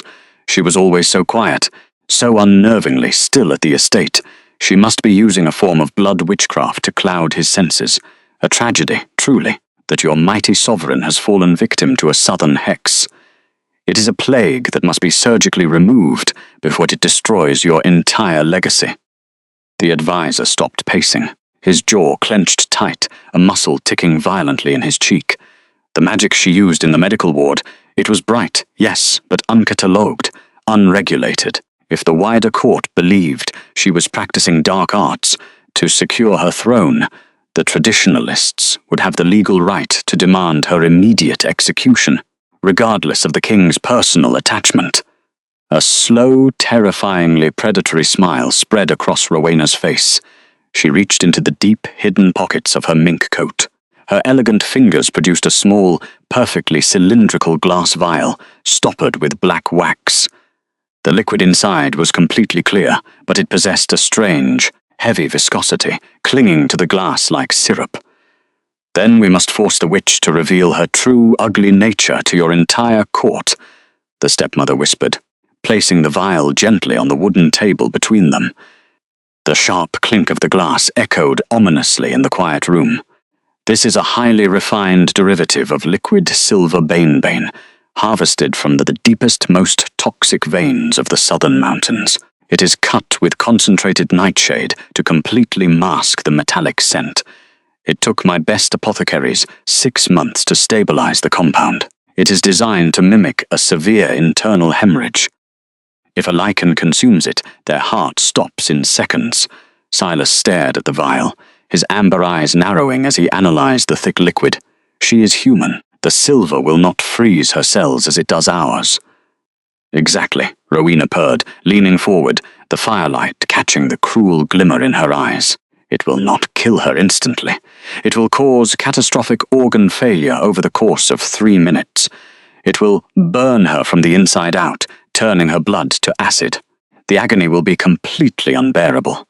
She will have absolutely no choice but to use her hidden, unregulated magic to save her own life, right in front of your entire nobility. When she unleashes that power to purge the poison, you will have your undeniable proof of witchcraft. You can arrest her on the spot for treason, and I will ensure my faction supports the transition of power. And if she fails to heal herself? The advisor asked, a dark, calculating glint entering his gaze as he stared at the viscous liquid.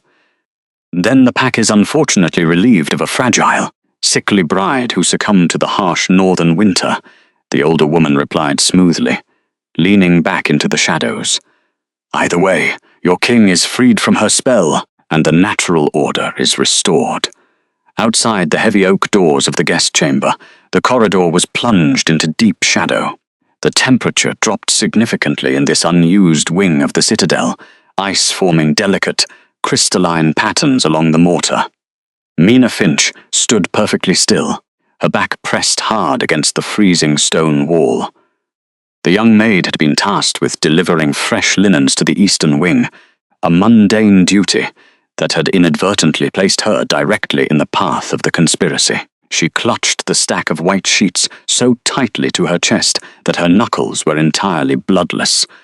Her heart was hammering against her ribs like a trapped bird, a frantic, terrified rhythm that threatened to give her position away in the suffocating silence.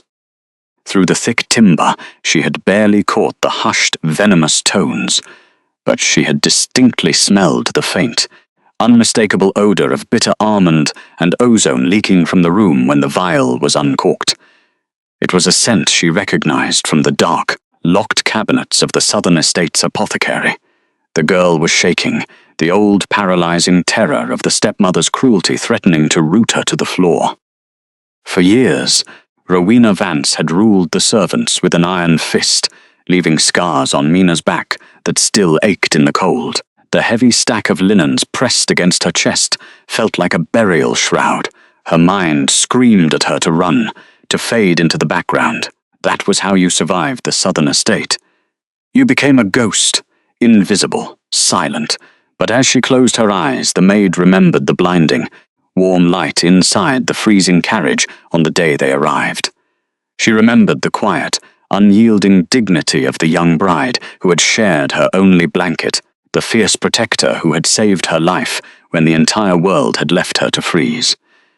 Yvonne Sterling was not a witch, she was a savior, and she was walking directly into a slaughter. Mina's thin cotton socks offered no protection against the sub-zero stone, but she barely felt the cold anymore. The maid did not run away to hide. She swallowed her terror, her jaw set with newfound determination.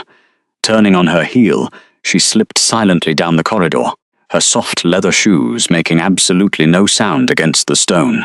She had to warn the king. The Winter Solstice Feast was the most sacred, heavily attended event in the Northern Kingdom's calendar. The dining hall had been completely transformed from its usual stark, militaristic state. Massive, roaring bonfires crackled in the gigantic stone hearths, casting a brilliant, dancing golden light across the cavernous space.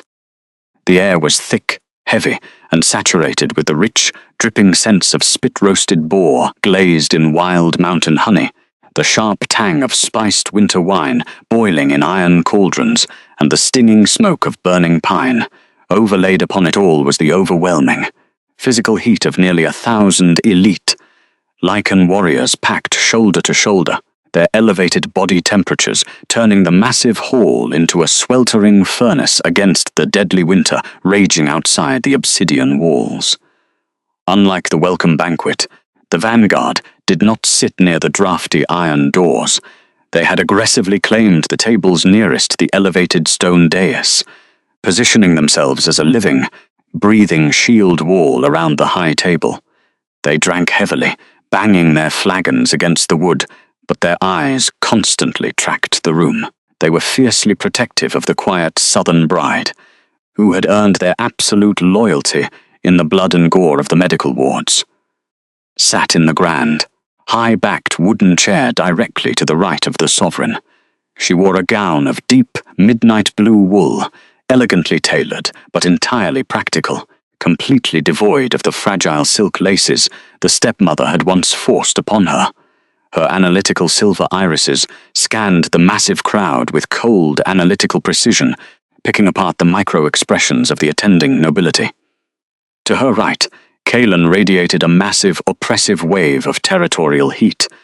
The fated mate bond between them, which had fully awakened during the medical ward incident, was a constant thrumming river of liquid warmth connecting their souls. It was a living thing, a golden pulse that vibrated deep within her bones every time he shifted his weight or drew a breath. The bond was a constant, tactile pressure, humming with absolute security and lethal possessiveness. He did not need to speak to know her exact state of mind. He could feel the steady, methodical rhythm of her heartbeat echoing in his own chest. Throughout the feast, he maintained a subtle, constant physical connection. His massive, scarred hand rested casually on the wooden table, just barely brushing against the fabric of her sleeve. It was an instinctive biological need to anchor himself to her presence, a quiet reassurance that he was the impenetrable wall standing between her and the rest of the hostile world. At the far end of the high table, seated in the designated diplomatic chair, Rowena Vance raised a heavy, jewel-encrusted golden goblet. The dining hall slowly quieted down as the stepmother stood up, the emerald silk of her gown shimmering in the firelight.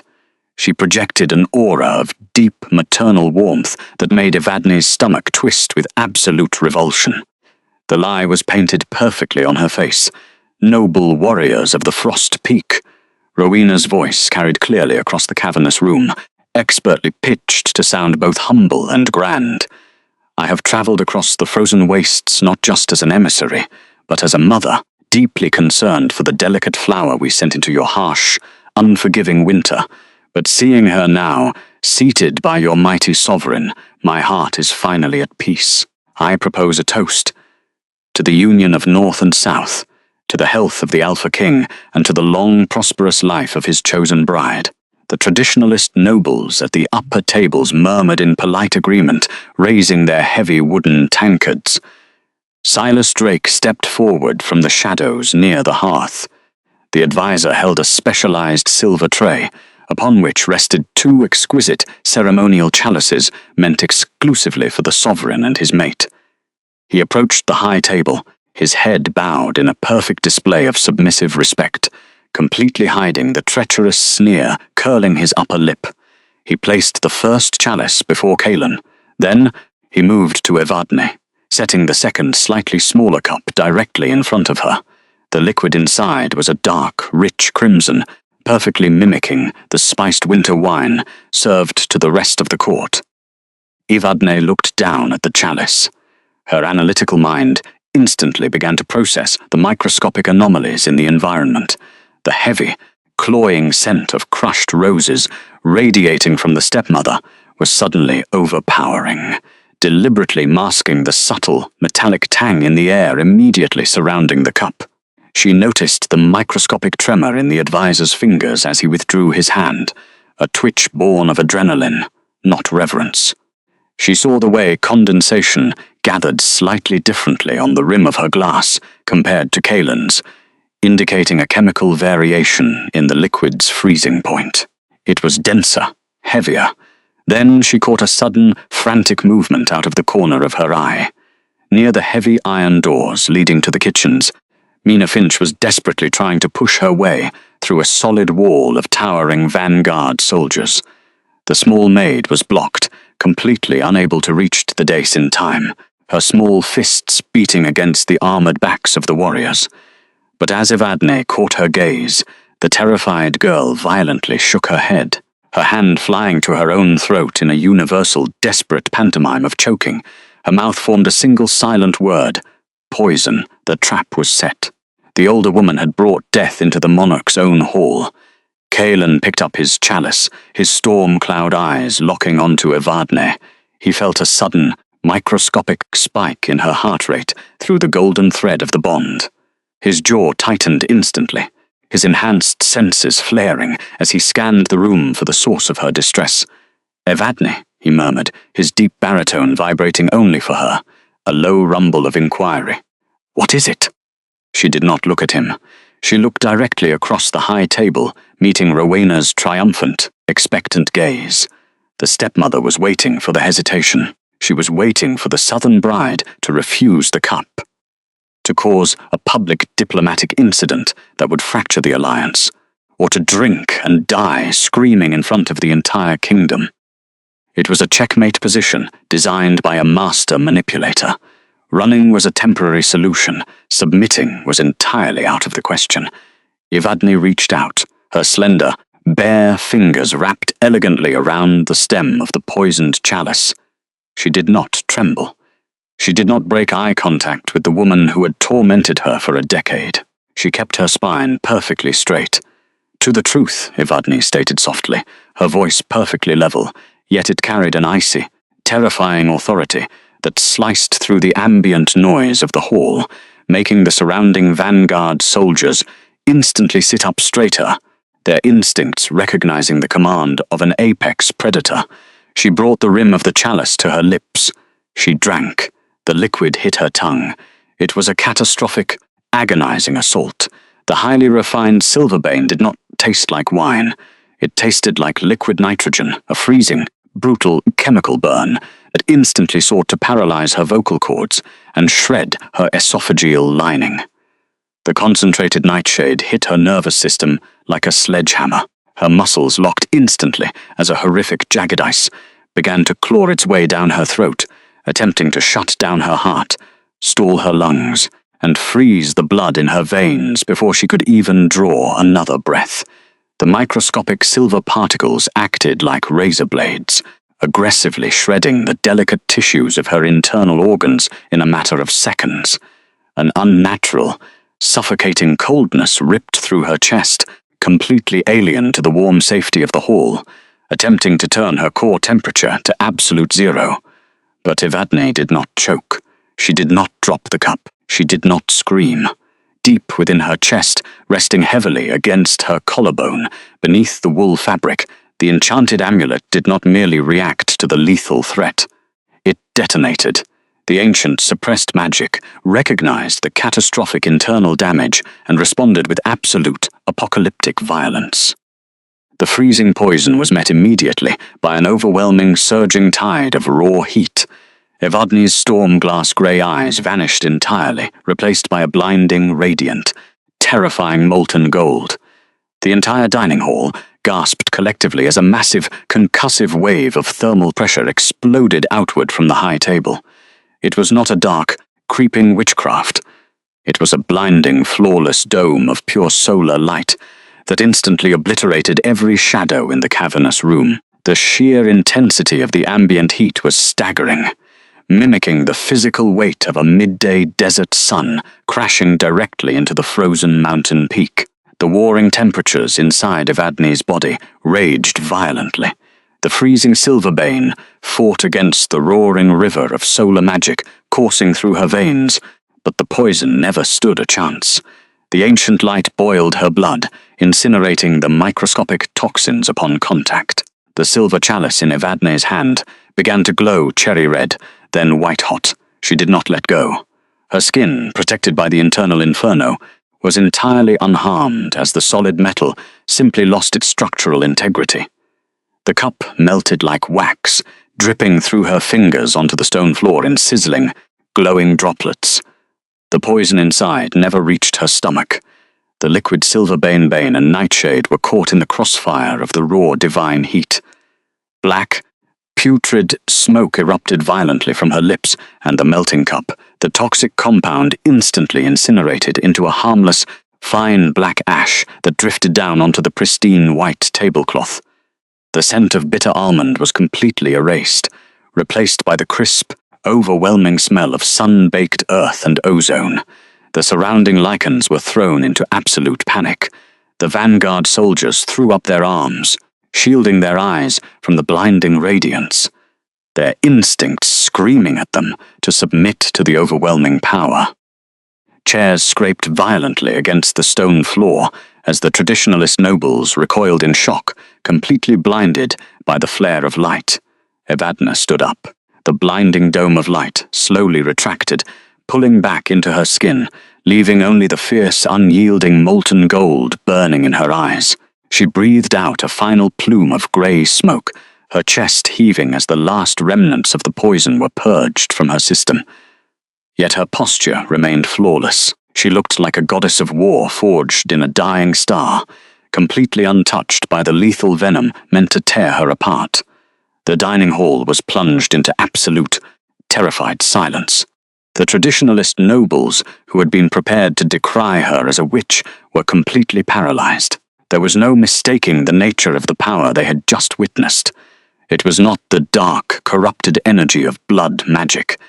It was the legendary, pure solar healing force of the ancient solar magic, a divine restorative power that the old texts claimed could purge any poison and heal any wound. The dramatic irony shattered the political conspiracy into dust. Rowena had intended to expose a monster. Instead, she had just publicly revealed a living, breathing saint to a kingdom that worshipped strength and purity.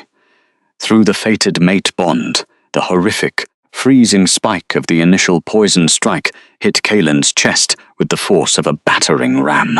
He physically felt the agonizing, microscopic second where his mate's heart had almost stopped beating, the violent clash of freezing death and searing light, tearing through their shared spiritual connection.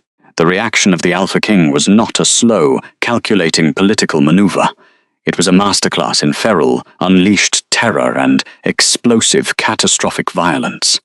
Kaelin did not walk around the high table. He vaulted the massive oak structure completely, his heavy leather boots shattering the thick timber as he landed. The Sovereign's unleashed aura dropped with the weight of a collapsing mountain. Every single lichen in the hall, from the lowest vanguard soldier to the highest-ranking noble, was instantly forced to their hands and knees, their lungs completely unable to draw air under the sheer biological pressure of the Alpha's absolute wrath. His storm cloud eyes were gone, replaced entirely by the feral, glowing amber of his inner beast. He did not look at Evadne. He knew through the steady, returning warmth of the bond that she was alive and stabilizing. His lethal gaze locked entirely onto the two people standing near the diplomatic chairs. "I will burn the entire kingdom to the ground before I allow that to happen."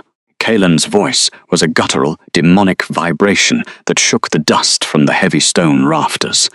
It was not a threat. It was a fundamental promise of annihilation. Silas Drake was already on his knees, his crimson robes tangled around his legs as he desperately pressed his face against the cold stone floor, whimpering in pure, unadulterated primal terror. The advisor realized instantly that his political machinations had just triggered the apocalypse. Rowena Vance remained standing for a fraction of a second longer, her heavily painted face completely drained of color, her eyes wide with a frantic, incomprehensible horror. She stared at the melted slag of the goblet on the floor.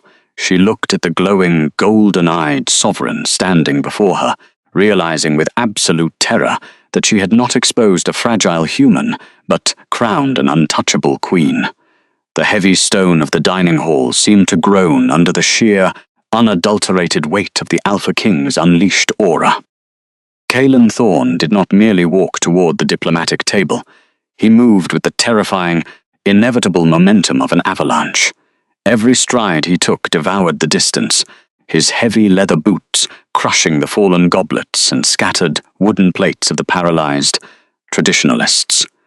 The ambient temperature, which had just been superheated by the explosive detonation of her latent magic, plummeted violently.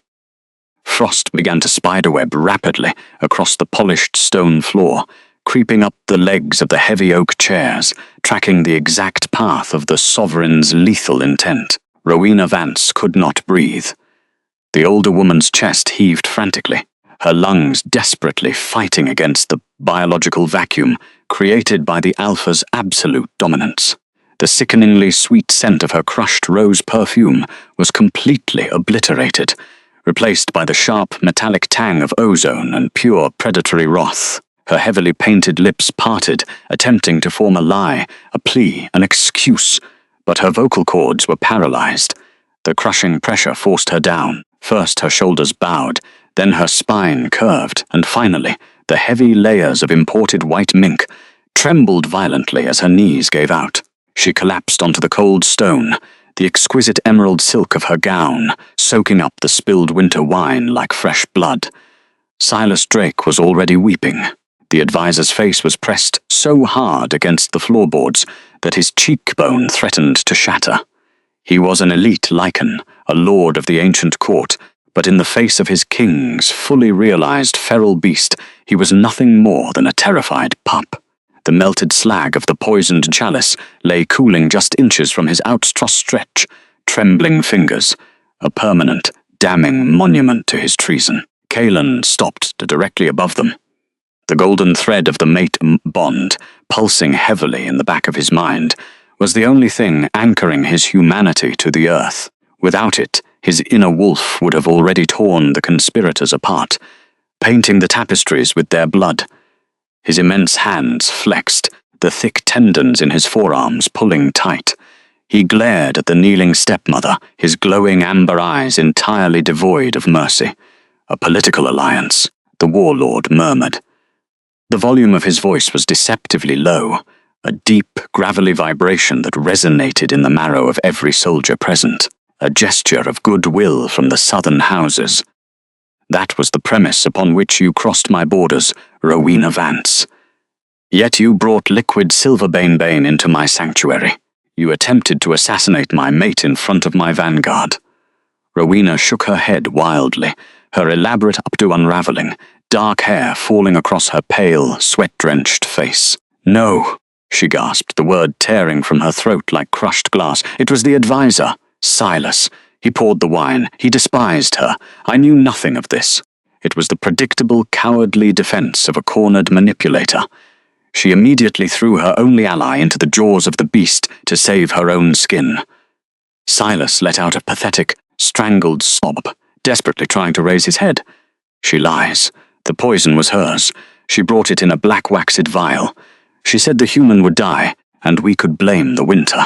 Before Kalen could render a verdict, a quiet, steady sound broke the heavy tension of the hall. The soft, deliberate click of leather heels against the stone. Evadne Sterling stepped down from the high dais. She did not look weak, despite having just processed a lethal dose of toxin through her veins. The blinding molten gold had faded from her eyes, returning them to their natural silver grey, but the aura of untouchable sovereignty remained. The heavy midnight blue wool of her gown swept over the frost-covered floor. The vanguard soldiers, still kneeling in submission to the king, instinctively bowed their heads even lower as she passed, offering her the deepest, most absolute reverence a Lycan could give. She had not only healed their broken bodies in the lower wards, she had just proven herself immune to the very poison that slaughtered their kind. The Alpha King did not block her path. As she approached, Kalen stepped slightly to the side, his immense frame shifting to allow her full, unobstructed access to the prisoners. The feral amber in his eyes softened just a fraction as he looked at her, the protective fury dialing back merely to let her wield the executioner's blade, if she so chose. He was giving her the floor. He was recognizing her absolute authority over her lifelong abuser. Evadne stopped a few feet from the trembling stepmother. She observed the ruined, pathetic figure of Rowena. There was no gloating in the younger woman's expression. There was no fiery, screaming vindication. There was only a profound, chilling emptiness, the look of a scholar examining a particularly repulsive insect. For 10 years you demanded my silence, Evadne stated softly. Her voice carried flawlessly across the cavernous, silent room. You dressed me in rags, hid me in the draftiest corridors of the estate, and told the visiting lords I was a wolfless, useless burden. You thought by breaking my voice, you would break my spirit. You didn't know that silence is merely the quiet preparation for survival. Rowena looked up, tears of genuine, paralyzing terror streaming through the heavy powder on her face. Eva, Evadne, please. I am your family. I raised you. You raised a sacrifice, Evadne corrected seamlessly, not raising her pitch, perfectly composed. You sent me to the frost peak, expecting the cold to kill me. When it didn't, you came to do it yourself. But you severely miscalculated the breaking point of the things you throw away. She turned her gaze to the whimpering advisor. Silas Drake, you claim to uphold the ancient honor of our ancient realm. Yet you conspired with a southern manipulator to murder a guest under the rites of hospitality. You brought poison into the feast of the winter solstice. You are no traditionalist. You are a coward who feared a woman who washed bandages more than you feared your own king. Kaelin's jaw tightened, his broad chest rising and falling as he absorbed her cold, flawless dissection of their enemies. The warlord did not need to interrogate them further. The melted silver on the floor and the overwhelming scent of guilt radiating from the two conspirators was all the evidence Lycan law required. Take them, the Alpha King commanded, his voice cracking through the hall like a whip. A dozen vanguard elites instantly surged forward from the shadows. They did not handle the prisoners with gentleness. Broad, armored hands clamped down on Silas's shoulders, dragging the screaming, disgraced advisor violently to his feet. He would be stripped of his titles, his lands, and his pack standing. He would spend the rest of his short, miserable life in the abyssal ice cells beneath the mountain, forgotten by the history he had so desperately tried to control. Two highly scarred warriors hauled Rowena up by the arms. The older woman shrieked, kicking her silk-slippered feet against the stone, her carefully constructed aristocratic mask completely shattered into primal panic. Wait, you cannot execute a southern emissary, the stepmother screamed, her voice echoing shrilly off the heavy rafters. It will mean war. The southern lords will march on this citadel. Kaelin stepped forward, closing the distance until his scarred face was inches from the terrified woman. The heat radiating from his body was suffocating. Let them march. I will pave the courtyard with their skulls. But you will not have the luxury of a quick execution. Rowena Vance. The Alpha King turned his head, looking out over the silent, watchful crowd of his pack. Strip her carriage of its furs and its coal. Confiscate her guards' weapons. Escort her immediately to the southern border and lock the gates behind her. She sent my mate to freeze in the wastes. Let her see how long her emerald silk protects her against the winter she so deeply admires. It was a death sentence, delayed only by the agonizingly slow crawl of hypothermia. Poetic, absolute justice. Rowena began to sob uncontrollably, begging for the quick release of a blade, but the vanguard warriors merely dragged her backward out of the great hall. Her screams faded down the long, cavernous corridor, ultimately swallowed by the heavy slam of the outer iron doors. The threat was neutralized.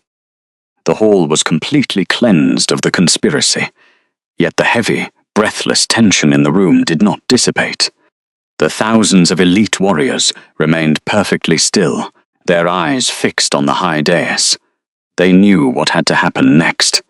The structural foundation of the kingdom had fundamentally shifted, and the Alpha King had a final, vital protocol to observe. Kaelin turned his back on the exit. He walked deliberately toward the center of the high table, where the roaring hearth continued to cast a brilliant, dancing light across the room. He gestured sharply to his remaining lieutenant, a hulking warrior missing half his left ear. "Bring me the parchment," the sovereign ordered. The lieutenant immediately rushed to a heavy iron-bound chest secured near the king's chair, unlocking it with a heavy key. He withdrew a thick, rolled document sealed with black wax and southern ribbons. It was the marriage contract, the document of absolute sale that Rowena Vance had forced the young woman to sign in that suffocating, lavender-scented drawing room a month ago. Kalen took the heavy paper in his hands. He turned to face Evadne. The storm cloud grey had finally returned to his eyes, the feral beast receding to allow the man, the sovereign, to speak. He held the contract up. The black ink of her signature was clearly visible, a stark reminder of the chains she had been forced to drag into the frozen north. "This document dictates that you were purchased."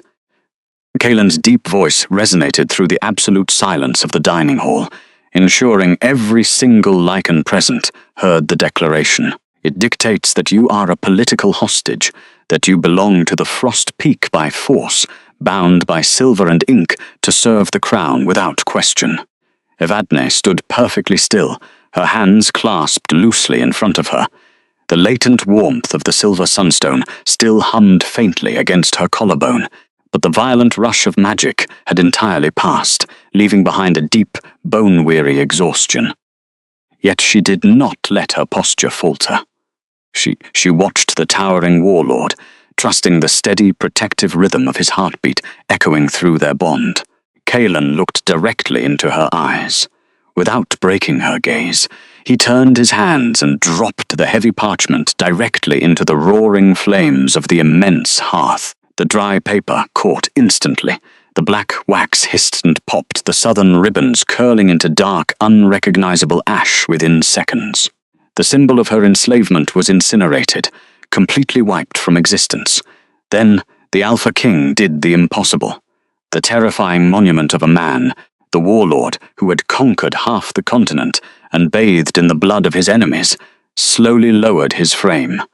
His heavy leather boots shifted against the stone, and with a deliberate, smooth motion, Kalen Thorne dropped to one knee before the quiet southern bride. A collective, physical shudder rippled through the thousands of watching soldiers. It was the ultimate display of submission, the supreme apex predator, bowing not out of biological compulsion, but out of absolute, unyielding reverence. He reached out, offering his scarred hand to her, palm up. He was not demanding her obedience, he was asking for her consent. Not used, not owned.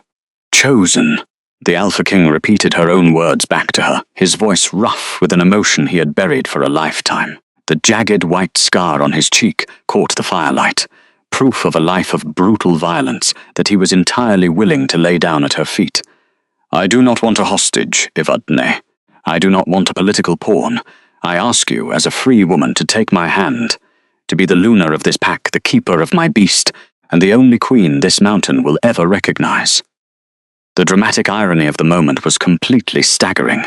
The bride who had been deemed too broken, too weak, and too invisible to be loved was currently holding the absolute devotion of the most dangerous creature in the realm. Evadne focused on the outstretched hand. She saw the dried blood under his fingernails from the enemies he had torn apart to keep his borders safe. She felt the overwhelming, desperate hope radiating through the golden thread connecting their souls. He was terrified. The invincible king was utterly terrified that she would turn away and walk back out into the snow. She didn't know a lot of things about the future. She didn't know how long it would take to fully reform the traditionalist courts. She didn't know if the southern lords would attempt a foolish retaliation. And she definitely didn't know the full extent of the ancient solar magic currently sleeping in her blood. All she knew was the profound, absolute safety radiating from the man kneeling before her. Evadne reached out. Her small, pale fingers slid into his calloused palm. His hand closed around hers instantly, careful, infinitely gentle, as if he were holding a fragile bird that he would slaughter the world to protect. "I choose you, Kalen," she whispered, the words carrying the full, unbridled weight of her soul. The Alpha King stood, pulling her effortlessly into his chest. The moment he wrapped his heavy, fur-draped arms around her, the entire dining hall erupted. The vanguard warriors threw their heads back and unleashed a deafening, unified howl of absolute triumph that shook the obsidian walls to their very foundations. It was a primal, thunderous roar of acceptance, a sound that would echo across the frozen mountain peaks and strike terror into the hearts of any southern lord who dared to listen. The traditionalists, stripped of their manipulative leader, immediately dropped to their knees, bowing their heads in complete submission to the newly crowned Luna. The transition of power was absolute. The silence of the underdog had shattered the world, and in its place a new dynasty was born in fire and light. The deep winter finally broke nearly 3 months later. The howling blizzards that had relentlessly battered the outer walls of the winter fortress softened into quiet, heavy snowfalls that blanketed the jagged mountains in a peaceful, glittering white. Inside the royal suites, the atmosphere was a profound contrast to the brutal military architecture of the lower wards. Kaelan had spent the weeks following the solstice feast systematically transforming the upper levels into a dedicated sanctuary. The cold, drafty stone walls had been lined with thick, insulating cedar panels that gave the air a rich, warm, woodland scent. Enormous braziers burned constantly, keeping the temperature perfectly elevated, so the southern-born queen would never have to shiver again. The floors were layered with the softest, thickest furs the northern hunters could provide.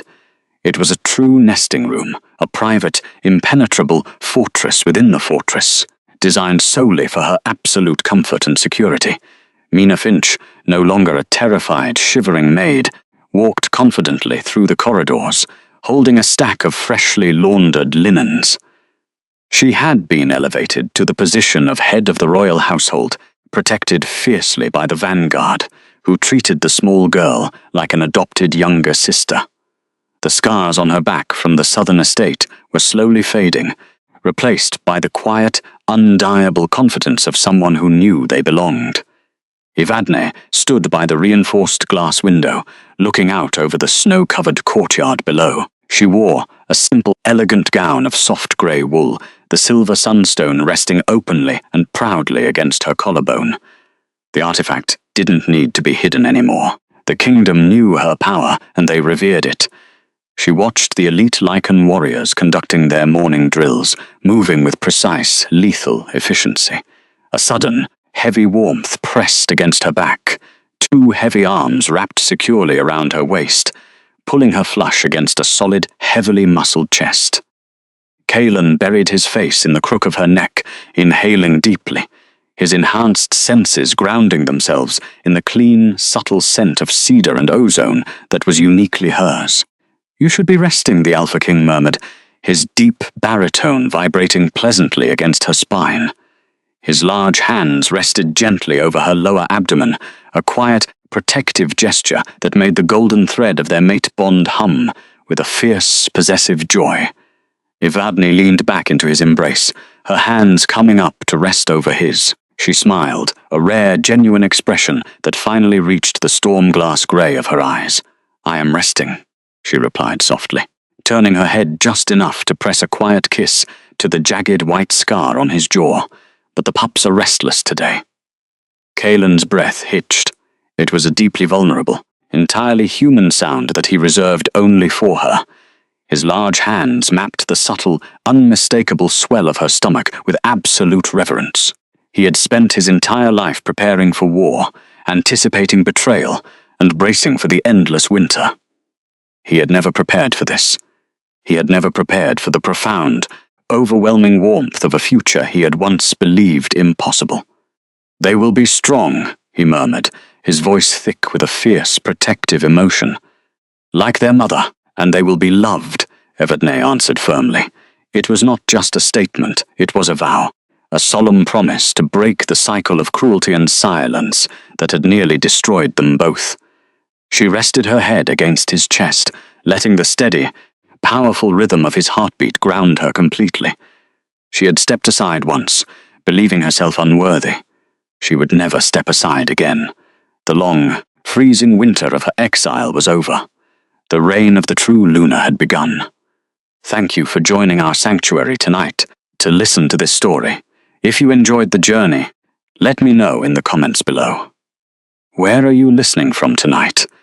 Did the king grovel enough for your satisfaction?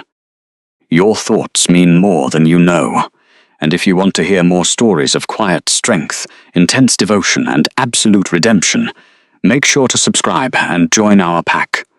Until next time, stay safe and let the moon guide your path.